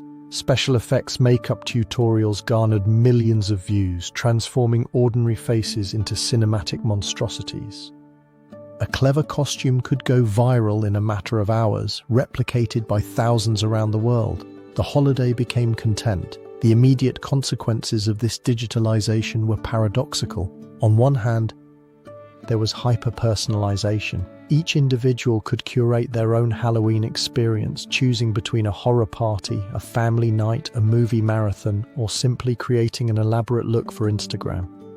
Tradition was no longer a unique community rite, but a menu of individual options. However, this same digital globalization also generated a surprising aesthetic homogenization. The iconography of American Halloween pumpkins, ghosts, witches, and Hollywood monsters became the global visual standard, instantly recognizable from Tokyo to Buenos Aires. Were we witnessing the ultimate expression of individuality or submission to a globalized aesthetic canon imposed by algorithms and viral trends? And here lies the central enigma of this chapter. In its journey through cyberspace, the ancient spirit of Samhain, the one that sought community in the face of the dark winter, seems to have transmuted. Has Halloween become a celebration of connection or a platform for self-promotion? When the costume is chosen more for its photogenic potential than for its meaning, and participation is measured in likes and shares, what remains of the original rite? The echo of Celtic bonfires resonates faintly behind the flash of millions of smartphones, leaving a question suspended in the digital air. Is this the culmination of its history or the loss of its soul? This new model of celebration, forged in the digital age and exported from North America, did not stop at its borders. its echo began to resonate in corners of the world with very different traditions, posing a new question: how would it adapt to or transform the cultures it touched? The mystery of its global expansion was just beginning. If you're enjoying the video, give it a like and subscribe to see more content from the channel. And while the trends of the 21st century seem to consolidate a singular image of Halloween, a more complex and silent phenomenon was already underway. The celebration, once a spectral echo of Celtic rituals confined to the British Isles and later transformed into the cultural melting pot of North America, was about to embark on its most ambitious journey, the conquest of the world. But this would not be a uniform expansion, rather a mysterious process of adaptation, mutation, and syncretism. The historical context that allowed for this global diaspora was the interconnected world of the late 20th century. The fall of the Berlin Wall and the end of the Cold War not only reconfigured political alliances, but also accelerated an unprecedented cultural globalization whose main vehicle was the American media hegemony. The key players in this expansion were not kings or priests, but executives from major media conglomerates and multinational corporations, decisions made in the boardrooms of Hollywood by companies such as the Walt Disney Company. Warner Brothers and Universal Studios proved crucial. By massively exporting their catalogue of films and television series, they were not just selling entertainment, they were exporting a lifestyle. Special Halloween episodes in globally popular series, from Friends to The Simpsons served as visual instruction manuals teaching a global audience the rituals of trick-or-treating, costume parties and pumpkin carving. Meanwhile, retail giants like Walmart and Carrefour, in their international expansion, made the strategic decision to introduce Halloween product sections in their stores across Europe, Asia, and Latin America, creating a demand where there had previously only been a vague curiosity. Was this a deliberate cultural imposition, or simply a response to a market opportunity? The unfolding of events was a fascinating case study on how a tradition can be adopted and, at the same time, radically transformed. In Japan, for example, the celebration was stripped of almost all its connection to childhood or the door-to-door ritual. Instead, youth elites and entrepreneurs in districts like Shibuya in Tokyo reinvented it as a carnival for adults. It became an excuse for massive cosplay, a public display of creativity and social transgression that organically merged with the pre-existing otaku culture. In Europe, the phenomenon was even more enigmatic. A return. In countries like France and Germany, where the original pagan roots had been suppressed centuries earlier, Halloween returned not as a recovered legacy, but as an American import, initially viewed with skepticism. Its adoption was driven by theme parks and commercial chains. Frankenstein Castle, near Darmstadt in Germany, began to host one of the largest Halloween festivals in Europe, an ironic pilgrimage to a Germanic site to celebrate a Celtic tradition filtered through American culture. In Latin America, the celebration was woven into a complex tapestry of pre-existing beliefs, often coexisting tensely with indigenous celebrations such as the Day of the Dead. In countries like Chile or Colombia, it was primarily established as a commercial event for children, adopted by urban middle and upper classes as a symbol of modernity and global connection. The immediate consequences of this expansion were a network of paradoxes. On one hand, it generated a notable homogenization. The image of the smiling pumpkin and the witch costume became universal. On the other, it provoked an incredible diversification, giving birth to hybrid Halloweens that the Irish immigrant of the 19th century would have never recognized. The result was a globalized celebration in its form, but intensely localized in its practice. The enigma that this process leaves behind is profound. What cultural or social void did this imported celebration come to fill in such disparate societies? Did it respond to a universal human need to play with identity? To symbolically confront death on a night of collective catharsis? Or was its success simply the final triumph of a calculated commercial strategy, a silent cultural conquest carried out not by armies, but by marketing executives and film directors? The mystery does not lie in how Halloween expanded, but in why the world decided to open its door to it. Yet this seemingly triumphant global expansion did not occur without encountering resistance. In the shadows of smiling pumpkins and massive parades, deep controversies and criticisms began to brew that would question the very essence of the celebration. And as the festive shadow of Halloween spread across the globe, adapting to new cultural grounds, its expansion was not without friction. This very globalization that turned it into a worldwide phenomenon also stoked the flames of ancient suspicions and ignited new controversies, revealing a deep fracture in the perception of this ancestral night. Halloween's journey through the 20th century was not only one of popularization but also of polarization. The historical context that fueled this division was a melting pot of cultural anxiety. In the post-war United States, and with particular intensity starting from the decade of the 1970s, a climate of moral rearmament was brewing. Religious conservative movements, feeling threatened by secularization and social liberalism, began to identify cultural enemies. In this scenario, a celebration with undeniable pagan roots flirting with images of witches, ghosts, and the occult became a perfect target. Simultaneously, the consumer economy, driven by the decisions of large corporations, had reached unprecedented maturity. The strategy was no longer just to satisfy demand, but to create it, transforming each tradition into a market opportunity. Halloween found itself caught in the crossfire of these two titanic forces, religious fervor and commercial appetite. In this ideological battleground, key actors made decisions that would define the debate for decades. On one side, evangelical leaders and Christian fundamentalists, such as the televangelist Pat Robertson or the founder of the American Family Association, Donald Wildman, made the strategic decision to launch a cultural offensive. Through televised sermons, publications, and mass-distributed pamphlets, their organizations declared Halloween an inherently satanic celebration, a gateway to the occult for children. It was not a mere critique. It was an organized campaign that actively sought to eradicate the celebration from public schools and civic life. On the other hand, the boards of retail corporations and candy manufacturers such as Hershey's, Mars, and chains like Kmart made a purely economic decision to intensify marketing.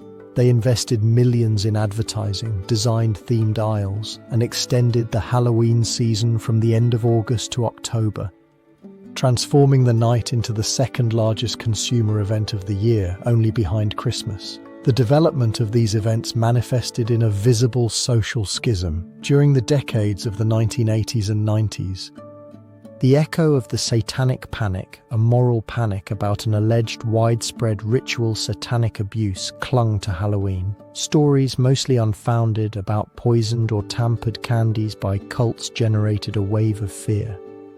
In response, some religious communities created alternatives, trunk or treat events, where children collected candy from decorated cars in the safe parking lot of a church, or the notorious hell houses. Attractions that replaced ghostly scares with graphic representations of sin and eternal damnation. But was this a genuine defense of faith or a reaction to an uncontrollable cultural change? While this cultural war was fought in sermons and parent meetings, the commercial machinery advanced relentlessly. Homemade costumes, an echo of the guising tradition, were replaced by mass-produced polyester outfits representing everything from classic monsters to the latest cartoon characters. The carved pumpkin became a plastic kit.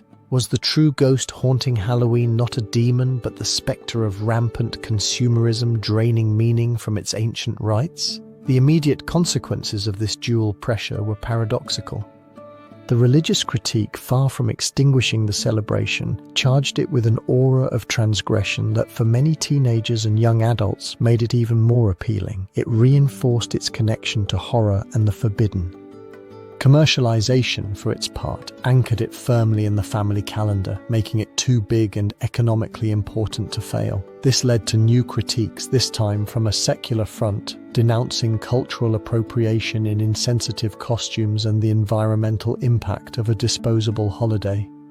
Halloween became a mirror of societal anxieties, the fear of moral corruption, the concern for authenticity in an era of mass consumption, and the debate over cultural respect. And here lies the central enigma of this chapter. How can the same celebration be perceived simultaneously as a dangerous pagan celebration by some and an innocuous commercial party for children by others? The mystery does not lie in its Celtic origins, but in its fractured modern identity. The night of the 31st of October became a blank canvas onto which each group projected its deepest fears and desires, a duality that remains unresolved. And it was precisely in this crucible of controversy and consumerism where Halloween found a new and powerful ally, one that would amplify its image on an unprecedented scale, transforming its monsters and mysteries into iconic symbols of popular culture. And while these controversies and criticisms resonated in pulpits and editorials, the spirit of Halloween found an unexpected refuge, a blank canvas where its iconography would not only survive but flourish in unimaginable ways. Far from being extinguished under the weight of moral censorship or commercial saturation, the celebration was about to be absorbed and redefined by the most powerful cultural engine of the 20th century: popular culture. The historical context of the second half of the century was crucial. In an American society emerging from the post-war period, youth sought new forms of expression, rebellion, and identity. Television was consolidating as the altar of the home, and rock music was becoming the soundtrack of a generation questioning their parents' norms. It was in this fertile ground, laden with a latent anxiety from the Cold War and a growing interest in the occult and counterculture, that the seeds of Halloween found fertile soil. Halloween ceased to be merely a children's game and became a powerful source of aesthetic and thematic inspiration for artists wishing to explore the darker side of the human experience. In this scenario, the key figures were not politicians or clergy, but artists and visionaries. In the late 1960s and early 1970s, musicians like Arthur Brown and, more decisively, Vincent Furnier, who adopted the name of his band, Alice Cooper, made choices that would forever change the relationship between music and the macabre. Cooper did not just sing about dark themes. His decision was to turn every concert into a theatrical horror show, complete with guillotines, electric chairs, and corpse-like makeup. Simultaneously, from England, the band Black Sabbath, led by Ozzy Osbourne, was building a heavy and gloomy sound, evoking images of witchcraft and fatality that resonated directly with the folklore of Halloween. Were they mere provocateurs, or were they channeling a much older cultural archetype? Shortly thereafter, punk bands like the Misfits, led by Glenn Danzig, based their entire visual and lyrical identity on B-movie horror and Halloween iconography, creating a subgenre that fused the aggression of punk with a classic monster aesthetic. The development of this symbiosis was exponential. The 1980s marked a turning point with a decision that catapulted the aesthetic of Halloween to global stardom. In 1983, musician Michael Jackson, in collaboration with filmmaker John Landis, decided not to make a simple music video for his song Thriller, but a 14-minute short film. This production, with its narrative of transformation, its zombies, and the iconic choreography, became an instant global phenomenon. The decision by Jackson and Landis was not only artistic, it was a marketing masterstroke that forever cemented the connection between pop music, dance, and the imagery of horror. Halloween was no longer a shadow on the calendar, it was the main event on MTV. At the same time, the visual art of album covers, from Iron Maiden's Eddie the Head to The Cure's gothic imagery, became a traveling gallery of Halloween aesthetics. In cinema, beyond the horror genre, filmmaker Tim Burton began to forge his own universe. His vision, captured in films like Beetlejuice and fundamentally in The Nightmare Before Christmas, did not merely use Halloween as a backdrop, he made it a central character, imbuing it with a melancholy and grotesque beauty that captivated a new generation. The immediate consequences of this cultural absorption were profound. Halloween transformed into a universal aesthetic language. Popular culture not only reflected the celebration, it began to dictate its trends. The most popular costumes started to be those of characters from these films and music videos. Halloween party playlists filled with these iconic songs. The celebration, which had traveled from Celtic rituals to immigrant communities, now made its fastest and broadest journey through radio waves, television channels and movie screens. A feedback loop had been created. Popular culture drew inspiration from Halloween, and in turn, the celebration of Halloween drew inspiration from popular culture. But in this process, was something being lost? Was the echo of Samhain drowning under the roar of synthesizers and special effects? This leaves us facing the central enigma of this chapter, the paradox of visibility. By becoming a pillar of popular culture, Halloween achieved unprecedented global prominence, its visual legacy secured for posterity. However, this same massive exposure risks draining it of its original mystery. When the monster becomes a pop idol and the ritual a choreography, what remains of the ancestral connection with the veil between worlds, with the respect and fear of the unknown? The mystery is no longer whether Halloween will survive. But what exactly survives? A genuine echo of an ancient tradition or a bright and entertaining spectre of itself? This enigma regarding authenticity and transformation compels us to look beyond the borders of Western popular culture. For while Halloween was globalizing, other cultures already possessed their own deep conversations with death and the beyond, traditions that offer a fascinating contrast to the American version, such as the vibrant Day of the Dead in Mexico. And while popular culture carved a singular and modern image of Halloween with its media tools, an older and deeper echo resonated in other latitudes of the planet. This echo served as a reminder that humanity, in its diversity, has always sought to engage with the mystery of death. The celebration of Halloween, with its Celtic heritage and American transformation, is not a monolith in the spiritual calendar, but a reflection in a mirror of 1,000 faces, each showing a different way of confronting the end of life. To understand its true dimension, we must look beyond its borders and delve into sister traditions. Born from other soils but nourished by the same unsettling question about what lies on the other side of the veil, the historical context of this comparison transports us to 16th century Mesoamerica. Before the arrival of the Spanish conquerors, the Mexica Empire and other Nahua cultures possessed a worldview where death was not an end, but a transition to Mictlan, the underworld.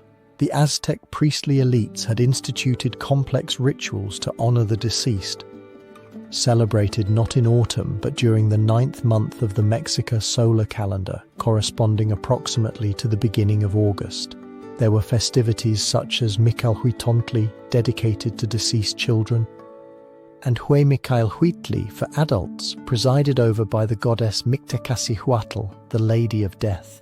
It was a time to remember, to offer, and to ensure the arduous journey of the soul through the underworld. But this ritualistic universe was about to collide with an unyielding force that would change its destiny forever: the cross and the sword of the Spanish crown. The key actors in this transformation were not ghosts, but men with very clear agendas.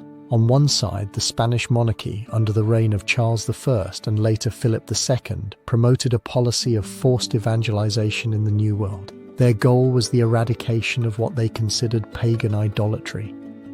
On the other side, the Franciscan and Dominican missionaries, the spiritual soldiers of the conquest, encountered an unbreakable cultural resistance. They soon understood that the total annihilation of such deeply rooted beliefs was an impossible task. It was then that they made a strategically significant decision with incalculable consequences. Instead of prohibiting, they chose to assimilate. They decided to overlay their own liturgical calendar onto the indigenous one. What better time to do so than during the Catholic celebrations of All Saints' Day and All Souls' Day, the 1st and 2nd of November? Thus began the development of a fascinating syncretism. The missionaries, in an act of religious pragmatism, allowed ancient practices to continue but recontextualized under a Christian veneer. The offerings of food, drink, and flowers that the indigenous peoples left for their dead were not eliminated, but relocated to altars adorned with crosses and images of saints. The cempasúchil, the flower of the dead, would now guide souls not to Mictlan, but to a Christianized home. The ancient respect for the skull, visible in the macabre tzompantlis of the Aztecs, mutated into the colorful and smiling sugar and chocolate skulls. Unlike Anglo-Saxon Halloween, where spirits were often malevolent entities to be protected against with costumes and bonfires, here the deceased were honored guests. They were family, returning for one night to share, to celebrate, to be remembered with joy and not with fear. Was this a victory for the Church, which managed to impose its dates and symbols? Or a victory for indigenous resistance, which preserved the soul of its tradition by dressing it in foreign garments? The immediate consequences of this fusion gave birth to one of the richest and most visually striking cultural expressions in the world: the Day of the Dead. It was no longer a purely pre-Hispanic tradition nor strictly Catholic, but a hybrid, a living testament to a clash of civilizations. For the viceroyal authorities and the Church, it represented an apparent control, a superficial conversion that pacified their imperial consciences. But for indigenous and mestizo communities, it was the creation of a sacred space of their own, an act of cultural affirmation that declared that their dead, and therefore their identity, would not be forgotten. While Halloween in the Protestant world secularized and became a game for children and fictional scares, the Day of the Dead in Mexico deepened its spiritual and familial character, a legacy that UNESCO would recognize centuries later as intangible cultural heritage of humanity. And here lies the central enigma of this chapter. In comparing Halloween and the Day of the Dead, we do not only see two ways of dealing with death, but the soul of two distinct stories, one of evolution and commercialization, and another of resistance and syncretism. How is it possible that two traditions, both rooted in the commemoration of the dead, have diverged so radically? Is it the nature of the spirits that are invoked, feared in one culture and loved in another, that defines the character of the celebration? The mystery does not lie in their superficial differences, but in the spiritual alchemy that transformed conquest into celebration, and pagan superstition into a global consumption phenomenon. The answer seems hidden in the very essence of how each culture chooses to remember, or perhaps to forget. But while the Day of the Dead maintained its core of familial reverence, the commercialized version of Halloween, with its anonymous crowds wandering through dark streets, began to generate a new shadow, a much more earthly concern. The ancient fear of spirits was being replaced by a modern fear, the danger that lurks not in the beyond, but among the living. The question was no longer how to appease the dead, but how to protect the children.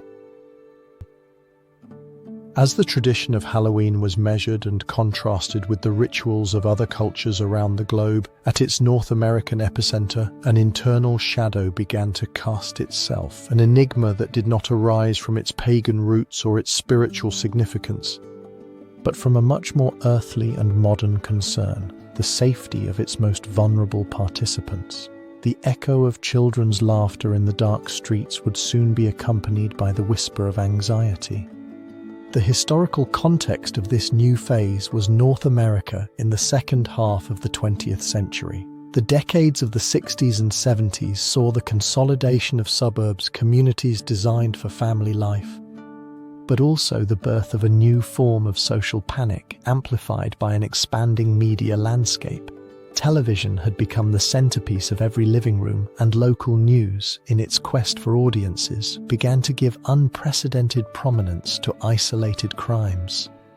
Thus, The narrative of the danger of the stranger was born, a spectre lurking just beyond the threshold of the door, transforming the community trust of yesteryear into widespread suspicion. Halloween, with its ritual of children going door to door accepting gifts from strangers, became the perfect stage for this latent anxiety to crystallize. In this tense atmosphere, the key players were not monarchs or politicians, but a blend of social and corporate forces. On one side, the media, which found in rumours of poisoned candy an irresistible story. On the other, local authorities such as police departments and city councils, who felt pressured to act to calm an alarmed citizenry. And crucially, the large candy corporations such as Hershey's, Mars or Brach's, who saw both an existential threat to their most lucrative sales season and an unprecedented opportunity. Their decisions, motivated by a mix of civic responsibility and business strategy, would redefine the holiday forever. The development of events accelerated from a series of urban legends about apples with razor blades and candy adulterated with poison. Although most of these stories were unfounded, the fuse of panic was already lit. The turning point came in 1974 with the tragic case of Timothy O'Brien in Texas. The 8-year-old boy died after consuming a Pixie Stix candy poisoned with cyanide. Subsequent investigation revealed a much more sinister truth than the myth of the malevolent stranger. It was his own father, Ronald Clark O'Brien, who had poisoned the candy to collect on a life insurance policy. Despite this and a few other documented cases pointing to perpetrators within the family circle, the public narrative, fueled by feverish media coverage, blamed the anonymous and random act of trick or treat. Was it easier to blame a faceless shadow than the darkness that sometimes resides in the heart of the home? The immediate consequences were a radical transformation of customs. The tradition of offering homemade treats, such as caramel popcorn or candy apples, nearly died out. It was replaced by the unwritten mandate to offer only pre-packaged and factory-sealed sweets. Candy corporations, in a brilliant marketing maneuver, positioned themselves as the only safe option, launching campaigns that emphasized the integrity of their products. Local hospitals began to offer free X-ray services to check children's loot, a ritual that, although rarely finding anything, served to institutionalize fear. Municipal governments issued safety guidelines, light-colored costumes, reflective tape, planned routes, and strict adult supervision. Controlled alternatives emerged, such as trunk or treat events in church and shopping center parking lots, which offered a closed and predictable environment, stripping the night of its spontaneity and much of its original mystery. And here lies the central enigma of this chapter. Academic research, such as that conducted by sociologist Joel Best, conclusively demonstrated that the danger of adulterated candy from strangers was a myth, a moral panic with virtually no statistical basis. However, fear proved more powerful than facts. How did a phantom threat, a spectre magnified by media echo, manage to so profoundly and permanently rewrite the rules of a centuries-old tradition? The answer seems to lie not in a real danger, but in the reflection of a society projecting its broader anxieties onto one of its most cherished nights, transforming a community right into a risk management exercise.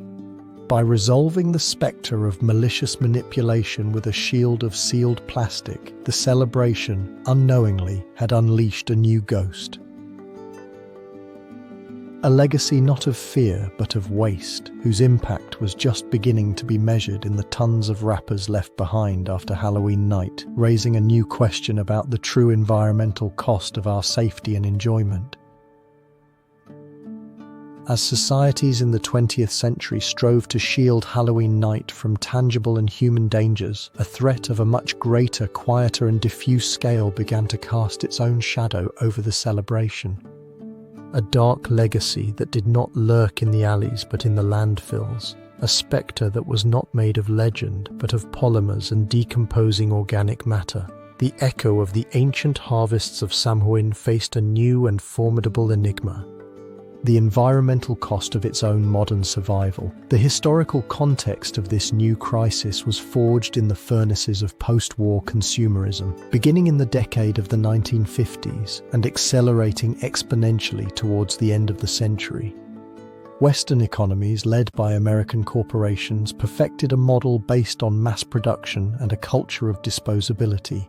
Efficiency and low cost became the dogmas of the retail industry. Halloween, which by the decade of the 1980s was already a commercial powerhouse, became the perfect testing ground for this philosophy. The celebration, by its ephemeral nature of a single night, invited the purchase of single-use products.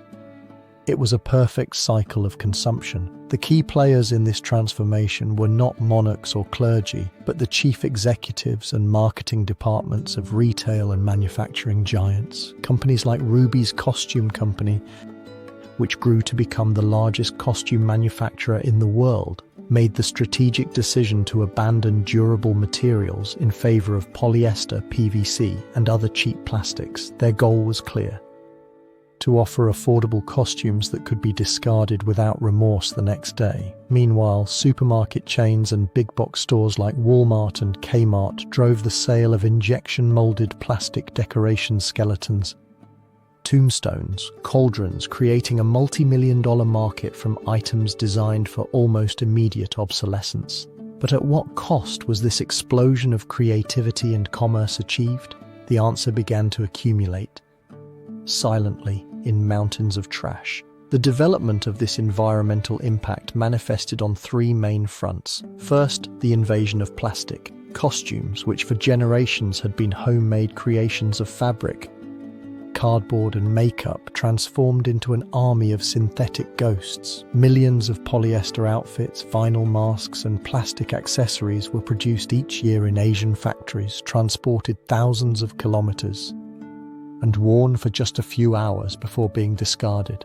Their final destination, a purgatory of centuries in a landfill, releasing microplastics into the soil and water. This was compounded by decorations, from fake spider webs made of polyester fiber that trap and harm local wildlife, to gigantic garden inflatables that consume energy and end up as huge lumps of non-recyclable nylon. The second front was an unexpected twist in the history of one of Halloween's greatest icons, the pumpkin. Originally in Celtic traditions and their American adaptation, turnips and later pumpkins were harvest foods. They were hollowed out, yes, but their pulp was a fundamental ingredient in pies, soups, and breads. However, decisions made by modern agribusiness in response to consumer demand prioritized the cultivation of larger pumpkin varieties with thinner walls perfect for carving but with fibrous and tasteless pulp. As a result, the pumpkin transmuted from a symbol of abundance to a mere decorative object. Each November, it is estimated that more than 1 million tons of pumpkins end up in landfills just in the United States and the United Kingdom, where, decomposing in the absence of oxygen, they release methane, a greenhouse gas far more potent than carbon dioxide. Had the soul of the harvest transformed into an emblem of waste? Finally, there was the almost invisible but massive trace of candy. Trick-or-treating generates billions of individual wrappers made from complex plastics and aluminum foils that are impossible to recycle through conventional systems. A microscopic rain of pollution accompanies every handful of sweets. The immediate consequences were a growing tension between celebration and the emerging ecological awareness at the beginning of the 21st century. Halloween found itself at the center of an uncomfortable debate. A celebration that honors fantasy and community was leaving a very real scar on the planet. The image of a landfill on the 1st of November, filled with the orange and black remnants of the night before, became a powerful symbol of the throwaway culture. And here lies the central enigma of this chapter in the history of Halloween. How could a celebration that was born from the deep connection of the Celts with the cycles of nature, the harvest and the land evolve into an agent of its degradation? The irony is deep and disturbing. Samhain marked the end of the harvest and respect for what the land had given. Its modern descendants seem to celebrate abundance through waste. Has Halloween forgotten its ancestral pact with the natural world? Or is this new legacy of plastic an inevitable mutation, the ghost in the machine of its own global popularity? As some began to seek answers in sustainability and a return to roots, a completely new, digital and intangible force was already beginning to redefine the rituals of Halloween night, promising a celebration without physical borders, but with its own unknown spectres. A new chapter was opening, written not in stone or plastic, but in code, that of the technology era. And while the debate about the physical and material impact of Halloween began to take shape, a new dimension, silent and immaterial, was already infiltrating the very fabric of the celebration, a digital realm that promised unlimited connection, yet cast its own long shadows over an ancient tradition. We entered the era of technology, a territory where the ancient spirits of Samhain would find a new type of ether through which to travel. The historical context of this shift was the dizzying transition from the analog world to the digital at the end of the 20th century and the beginning of the 21st. Society, which for centuries had built its rituals on physical proximity and community interaction in plazas and neighborhoods, suddenly found itself facing a new frontier, cyberspace, the promise of global connectivity, driven by the massification of the internet, created an atmosphere of technological optimism that few dared to question. The key players in this transformation were not monarchs or religious leaders, but a new elite of engineers and entrepreneurs from Silicon Valley. Men like Mark Zuckerberg with the creation of Facebook in 2004, or Kevin Systrom and Mike Krieger with Instagram in 2010, made design decisions that, without directly intending to, would forever redefine the act of celebration. Their fundamental decision was to prioritize image and quantifiable interaction, the like, the share, as social currency. At the same time, Apple's decision, under the leadership of Steve Jobs, to launch the App Store in 2008 opened the doors to an army of anonymous developers who saw Halloween as a market niche. Their creations, from trick-or-treat maps to augmented reality applications, sought not to preserve tradition, but to optimize it, gamify it, and ultimately monetize it. A third force, the platform Pinterest, founded by Ben Silbermann, Evan Sharp, and Paul Sciarra, became a global catalogue of ideas, standardizing the aesthetics of the holiday on an unprecedented scale. The development of events was gradual but relentless.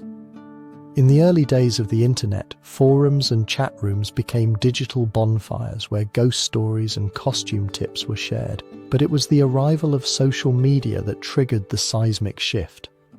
Suddenly, Halloween was no longer an ephemeral event experienced by a few, but a permanent spectacle documented in digital photo albums. The pressure to participate, and to do so spectacularly, began to grow. Was it possible not to have a themed profile picture in October? With the explosion of Instagram, the image became the absolute protagonist. The costume no longer just had to be clever, it had to be photogenic. Home decoration no longer aimed merely to scare neighbors, but to generate admiration from hundreds of virtual followers. The hashtag #Halloween transformed into a global gallery, an infinite digital carnival where millions competed for visibility in an ocean of pumpkins and cobwebs. Mobile applications added another layer. Parents could track their children via GPS, diminishing the spontaneity of the trick-or-treat ritual. Augmented reality filters allowed anyone to become a monster with just a touch of the screen, devaluing the art of the physical costume. The immediate consequences were profound and paradoxical. On one hand, technology enabled an unprecedented globalization of the holiday, bringing its symbols to corners of the planet where they were previously unknown.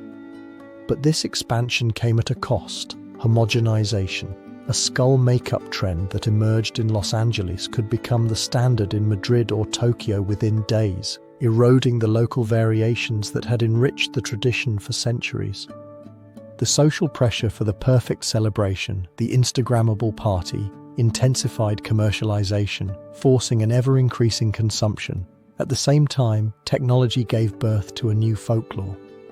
Creepypastas, horror stories born and viralized on the internet, became the ghost stories of the new era, and platforms like TikTok generated micro-narratives of horror with a viral reach that surpassed any traditional urban legend.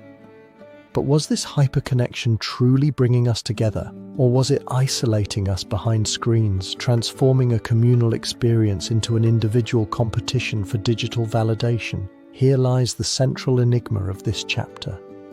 The essence of Samhain was the belief in a porous veil between the world of the living and that of the spirits. Technology has created a new veil, one that separates the physical world from the digital. By projecting our pumpkins, costumes, and rituals into this digital mirror, are we simply creating an empty echo, a ghost in the machine that mimics the form of celebration but lacks its communal soul? Or are we perhaps shaping a new pantheon of digital spirits, a folklore for the 21st century whose true meaning we have yet to comprehend? This new digital paradigm, with its pressures and virtual ghosts, perhaps represented the deepest challenge the holiday had faced in centuries. And yet, despite environmental critiques, cultural controversies, and this profound technological metamorphosis, the tradition not only survived but seemed to strengthen. The question that emerges from the shadows is, what is the secret of Halloween's astonishing resilience? And as digital technology redefined the contours of the celebration, a much deeper and older enigma manifested: the extraordinary ability of Halloween to survive. Throughout the 20th century and into the present day, the festival has faced pressures that would have dismantled less entrenched traditions. Its history is not just one of evolution, but of a tenacious and mysterious resilience in the face of adversity. To understand this phenomenon, we must transport ourselves to a context of recurring crises. The shadows of two world wars and the Great Depression loomed over the 20th century, imposing an austerity that threatened to extinguish any non-essential celebration. Governments such as Franklin D. Roosevelt's administration in the United States or Winston Churchill's War Cabinet in the United Kingdom focused all national resources on the war effort and economic recovery. The rationing of sugar, fabric, and other basic goods made elaborate sweets and costumes seem like an unsustainable frivolity. Later, in the decade of 1980, a threat of a very different nature emerged. A moral panic of massive proportions known as the Satanic Panic. This movement, driven by sectors of social and religious conservatism, painted Halloween as a portal to occultism and Satanism, a direct danger to the innocence of children. In this turbulent scenario, key decisions did not come from a single actor, but from a complex network of social forces. During times of scarcity, it was local communities, not corporations, that took the reins. Faced with the impossibility of purchasing, they decided to create. On the other hand, during the panic of the 80s, influential figures from television evangelism and certain groups of parents and teachers exerted considerable pressure on schools and municipalities to prohibit or severely limit festivities. In response, commercial actors such as the Hershey Company or Mars Incorporated faced a critical decision: abandon one of their most lucrative sales seasons or adapt their message. Their choice was to redefine the narrative, emphasizing the image of a family-friendly, safe and fun Halloween, distancing it from any dark connotation that its detractors attributed to it.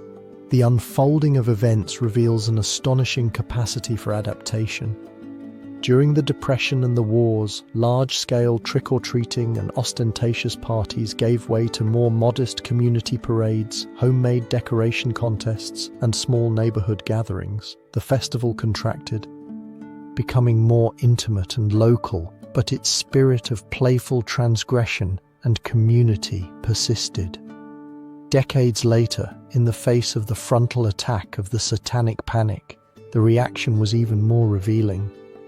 Did society abandon the celebration?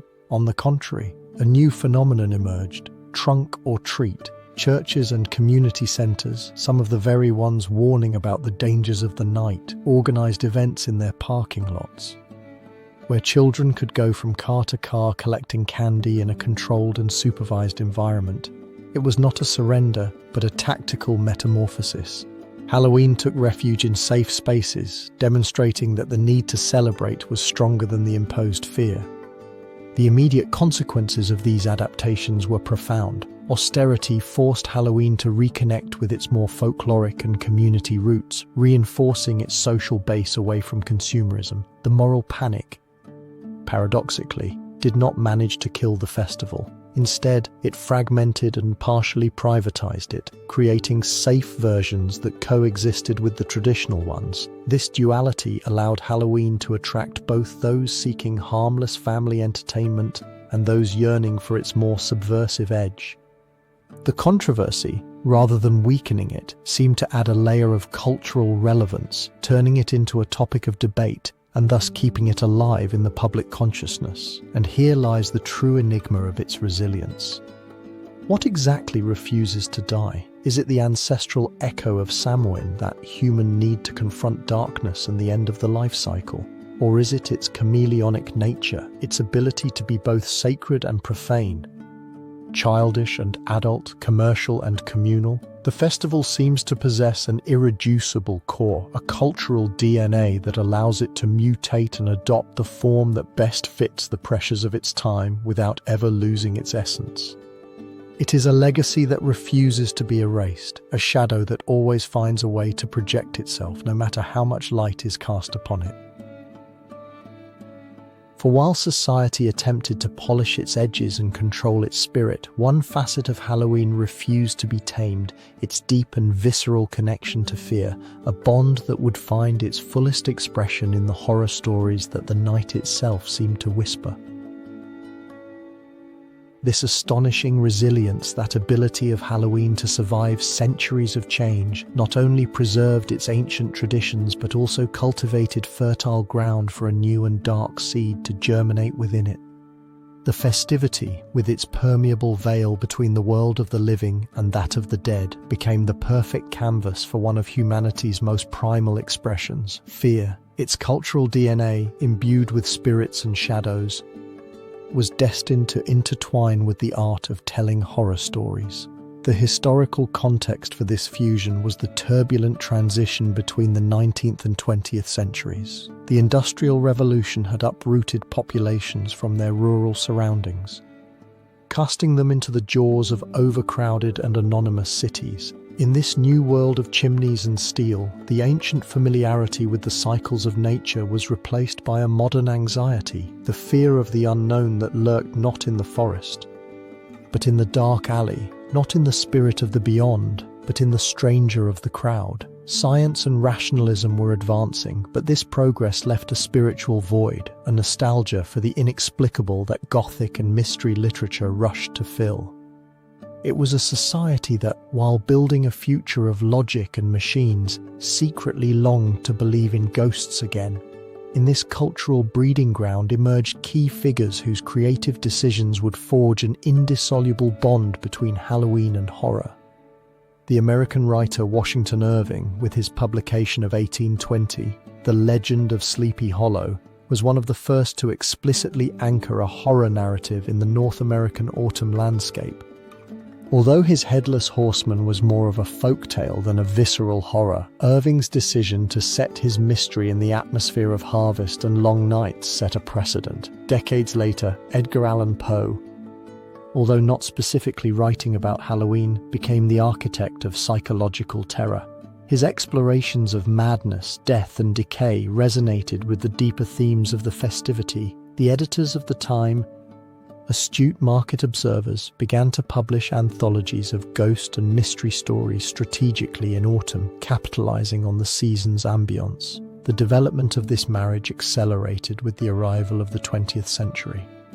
The tales of H.P. Lovecraft, with their pantheon of cosmic horrors threatening to tear the veil of reality, took the concept of the other side of Samhain to a terrifying and incomprehensible scale.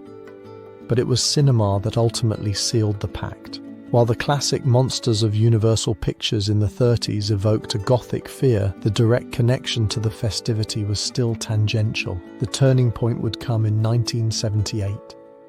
Director John Carpenter and producer Deborah Hill made a decision that would forever change the popular perception of the night of October 31st by titling their low-budget films simply Halloween and turning the quiet suburbs of a trick-or-treat night into a hunting ground for the embodied evil, Michael Myers. They not only created a new subgenre of horror, the slasher, but fused the festivity with fear in a visceral and permanent way. Was it a cynical choice or a stroke of genius? Carpenter's decision was not casual. It was a deliberate act of invoking the latent dread that society already associated with that night. The immediate consequences were seismic. The film Halloween was an unprecedented commercial success, and its wake unleashed a deluge of horror films set on the same date. Halloween ceased to be solely a children's event of costumes and candy to also become a teenage rite of passage. An excuse to gather and watch horror films and test nerves. Horror became a mass-consumed product for the season, generating a feedback cycle. Horror films reinforced the eerie image of Halloween, and the popularity of Halloween ensured an audience for horror films. The mask of a fictional villain became as iconic as the carved pumpkin, and the sound of an ominous soundtrack became the new unofficial anthem of the night. And here lies the central enigma of this chapter. Is the connection between Halloween and terror an authentic echo of its pagan origins, a cultural memory of Samhain where the dead walked among the living? Or is it, to a large extent, a modern construction, designed by writers and filmmakers who saw in the festivity a convenient and commercially viable stage for their narratives of fear? The mystery is not whether the connection exists, but how deep and ancient it truly is. Did terror find in Halloween an ancestral home that rightfully belonged to it, or was it the horror genre itself that hijacked the festivity, reshaping its soul in the image and likeness of its own monsters? This symbiosis between the celebration and fear has defined its modern identity. But looking ahead, the inevitable question is, what new forms will this ancient celebration adopt in the decades to come? After centuries feeding on fear and fiction, the echo of horror stories seems to pale in the face of a much more tangible enigma, that of its own future. We have traveled from the fires of Samhain to the screens of Hollywood, but the path of Halloween is not over. Its history, as we have seen, is one of perpetual metamorphosis. Now, standing on the threshold of the 21st century, the question that resonates is not where it comes from, but where it is headed. The current context presents us with a celebration at a crossroads. On one hand, an unprecedented globalization driven by media and consumer corporations seeking to standardize the experience. On the other, a growing awareness of environmental impact and a digital fragmentation that threatens the communal nature that saved it in America. The actors shaping this future are no longer Celtic priests or Roman pontiffs. They are the architects of our digital world and the strategists of major brands. Visionaries and executives in Silicon Valley, from Meta to Apple, are already sketching the blueprints of an augmented reality where ghosts do not hide in closets, but behind a layer of code visible only through a lens. The decisions they make regarding the accessibility and nature of these new virtual worlds will determine whether Halloween becomes a more immersive experience or an exclusive product. At the same time, the marketing directors of giants like Mars and Hershey's, alongside retail titans like Amazon and Walmart, face a new challenge: the conscious consumer. The pressure from environmental movements and a generation demanding sustainability forces them to reconsider single-use plastics, the origins of their products, and the very model of mass consumption they themselves created. The development of these future events is shaping up on several simultaneous fronts. First, the inevitable digital immersion. We can imagine Halloween nights where physical streets remain silent, but virtual neighborhoods buzz with costumed avatars, competing in digital treasure hunts for crypto candies or non-fungible tokens that certify the ownership of a unique costume. Decorations would no longer consist of cotton spiderwebs, but holographic projections that transform an entire house into an enchanted castle with just the push of a button. But what happens when the veil between worlds is no longer made of ethereal gauze, but of fiber optics? Does the thrill of the physical chill, the human contact of trick or treat, get lost? In parallel, a powerful countercurrent emerges: radical sustainability. This trend, driven by the critique of waste documented in previous chapters, could return Halloween to its more artisanal roots. We would see a rise in costumes made from recycled materials, the exchange of outfits from one year to the next, and a return to locally grown pumpkins instead of mass-produced plastic decorations. Companies in response might launch eco-friendly product lines with compostable packaging and fair trade certifications, turning environmental awareness into a new and lucrative market strategy. Will this be a genuine transformation or simply a new mask? An eco-friendly disguise for the same commercial drive as always? The immediate consequences of these trajectories are profound. The digital divide could create two parallel Halloweens, one technologically advanced, immersive and potentially costly, and another analog, communal and focused on sustainability. Personalization driven by artificial intelligence could take the celebration to a new level of intimacy. Algorithms analyzing our deepest fears through our online activity could design tailored horror experiences, from artificial intelligence-generated movies to personalized scares in smart haunted houses. Could a celebration that was born from the collective fear of the unknown survive in an environment where every fear is known, catalogued and monetized for the individual? And here, at the confluence of limitless technology, ecological awareness and adaptive capitalism, lies the great enigma of the future of Halloween. The celebration has repeatedly demonstrated its incredible ability to absorb, adapt and survive. But is there a tipping point? A moment when the very essence of the festival, that tangible connection with the community, with the changing seasons, with the mystery of death, dissolves into a sea of data and virtual transactions. The true mystery is not whether Halloween will change, but whether in its next transformation it will manage to preserve the soul that has kept it alive for more than 2,000 years. And it is precisely at that crossroads between the spectre of an uncertain future and the echo of a millennia-old past, where the celebration becomes a mirror, a reflection that compels us to ask not only what will become of Halloween, but what it says about us, about our community, and about the cultural identity we forge in its shadows.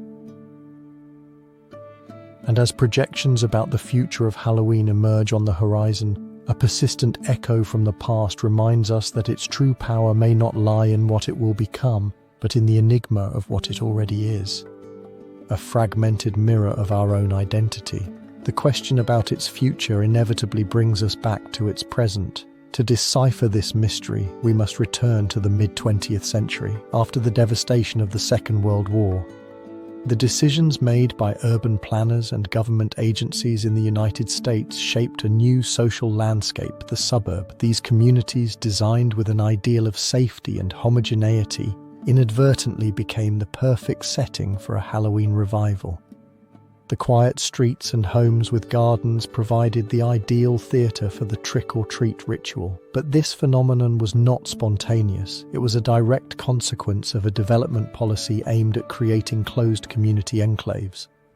In this context, Halloween ceased to be merely a night of mischief and transformed into a mechanism of social cohesion, an annual rite of trust where neighbours opened their doors to each other's children, weaving a network of familiarity in the twilight of October. However, while the suburb forged a community identity around childhood innocence, a different energy simmered in the cities. Here, the key players were not urban planners, but artists and activists. In 1974, in Greenwich Village, New York, a puppeteer and mask maker named Ralph Lee made a decision that would forever change the face of adult Halloween. What began as a stroll for his children and friends, a small procession of puppets and extravagant costumes, transformed organically The artistic community and, crucially, the growing LGBTQ community of the neighborhood saw in this parade a unique opportunity. In an era when their identity was often criminalized or forced underground, the Halloween mask offered a paradoxical liberation. Was this the true power of the costume, not to conceal but to reveal? The parade became an act of massive affirmation, a safe space for radical self-expression. Lee's decision and the subsequent appropriation by these communities were not commercial but deeply political and cultural. The development of these two parallel Halloweens, the family-oriented suburban one and the transgressive urban one, reveals a fascinating duality. In the suburbs, the celebration reinforced the identity of the good neighbor, of the American family core. Costumes were of superheroes, ghosts, and storybook witches. In the city, however, the costume became a tool for social satire, political commentary, and exploration of gender and sexual identity.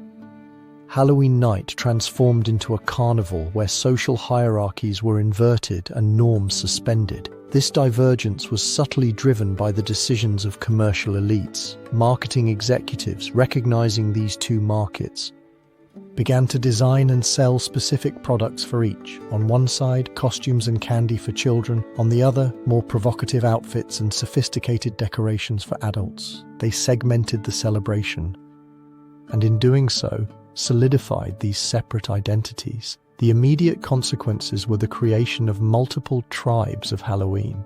There was no longer a single way to celebrate, there were countless. A teenager in a small town could experience something completely different from an artist in a metropolis. The celebration became a blank canvas upon which each group could project its values, fears, and aspirations. For immigrant communities, for example, it represented both a dilemma and an opportunity. Some groups, in their quest for assimilation, fervently adopted American Halloween customs. Others, however, initiated a fascinating process of syncretism, merging the pumpkin and trick-or-treat with their own ancestral traditions, creating hybrid celebrations that were both an echo of their past and an affirmation of their new multicultural identity. By donning a mask, were they hiding from the world or presenting themselves to it for the first time on their own terms?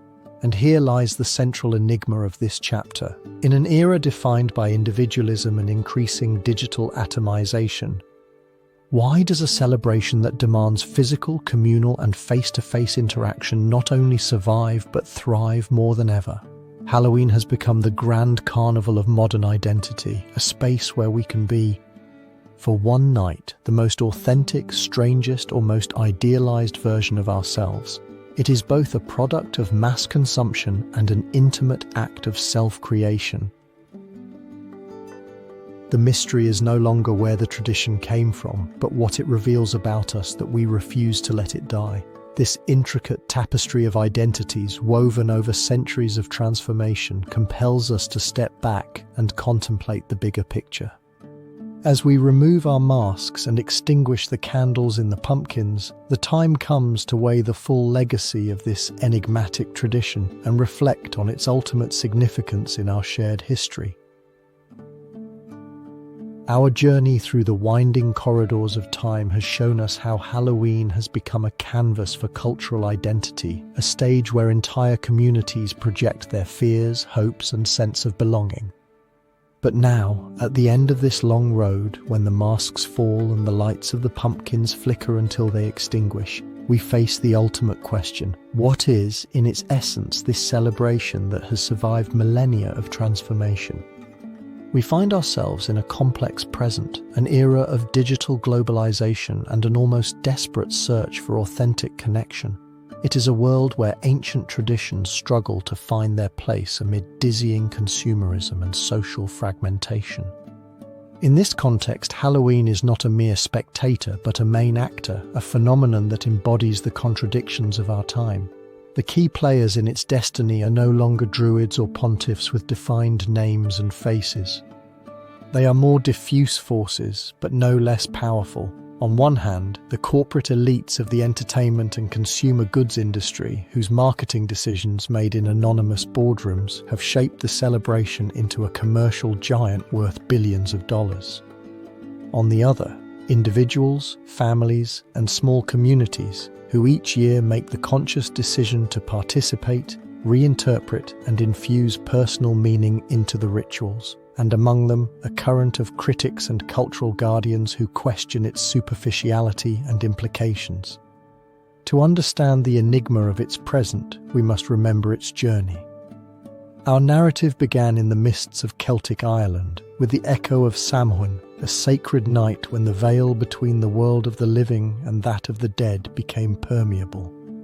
A celebration tied to the land, to the harvest, and to a deep respect for the cycle of life and death. We saw how the legions of Rome, in expanding their empire, brought with them their own funeral and harvest rites. Feralia and Pomona, whose practices intertwined with Celtic customs in a fusion that would mark the beginning of their incredible capacity for adaptation. Then we witnessed the cunning strategy of the early Christian Church. Figures like Pope Gregory III and later Gregory IV, in an attempt to eradicate pagan beliefs, superimposed their own festivities, All Saints' Day and All Souls' Day, over the ancient calendar. But was it annihilation or absorption? The spirit of Samhain did not disappear. It hid in the shadows of the new doctrines, surviving in superstitions, in the fire of bonfires, and in the act of honouring wandering souls. The tradition, transformed but alive, crossed the Atlantic in the 19th century, in the hearts and memories of Irish and Scottish immigrants fleeing famine and poverty.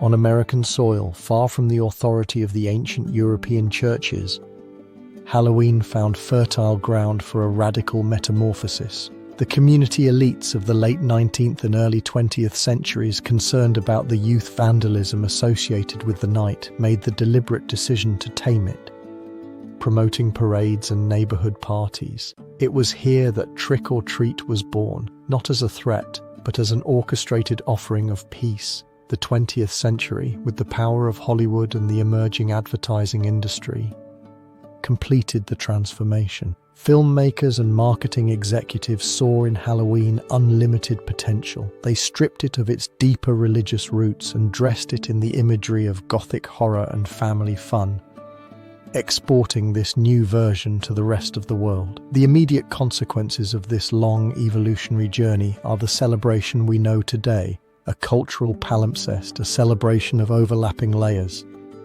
On its surface, it is a carnival of consumption, an economic engine driving sales of costumes, candy, and decorations. But if we look closer, we discover much more. It is a night of collective catharsis, where society allows itself to play with its most primal fears in a safe environment. It is an act of community, bringing together neighbors who would otherwise remain strangers. It is a space for creativity and self-expression, where for one night one can become anything or anyone, and at its most intimate core, for those who choose to see it, a distant echo of Samhain still resonates, the recognition of mortality and the mystery that lies beyond our understanding. And here, at the end of it all, lies the ultimate enigma. Has Halloween lost its soul in this millennial journey, dissolved in commerce and triviality, or is its ability to mutate, to be a mirror for each era, precisely the source of its power and survival? What remains of the Celtic ritual in a polyester costume and a bag of industrial candy? The answer, perhaps, is that Halloween is no longer a single thing. It is a multifaceted ghost that appears differently to each person who invokes it. For some, it is a simple party. For others, a commercial nuisance. And for a few, it is still a night of deep spiritual connection. Its story is not that of a lost tradition, but that of an incredibly resilient idea that refuses to die. The true mystery of Halloween, therefore, does not reside in the spirits that were once believed to cross the veil. Its enigma is its own chameleonic nature, its extraordinary ability to absorb, adapt, and reflect the anxieties and yearnings of the civilizations that celebrate it. And so, the ancient spirit of Samhain survives not as a spectre of the past, but as a perpetual reflection of humanity itself. Always changing, always enigmatic,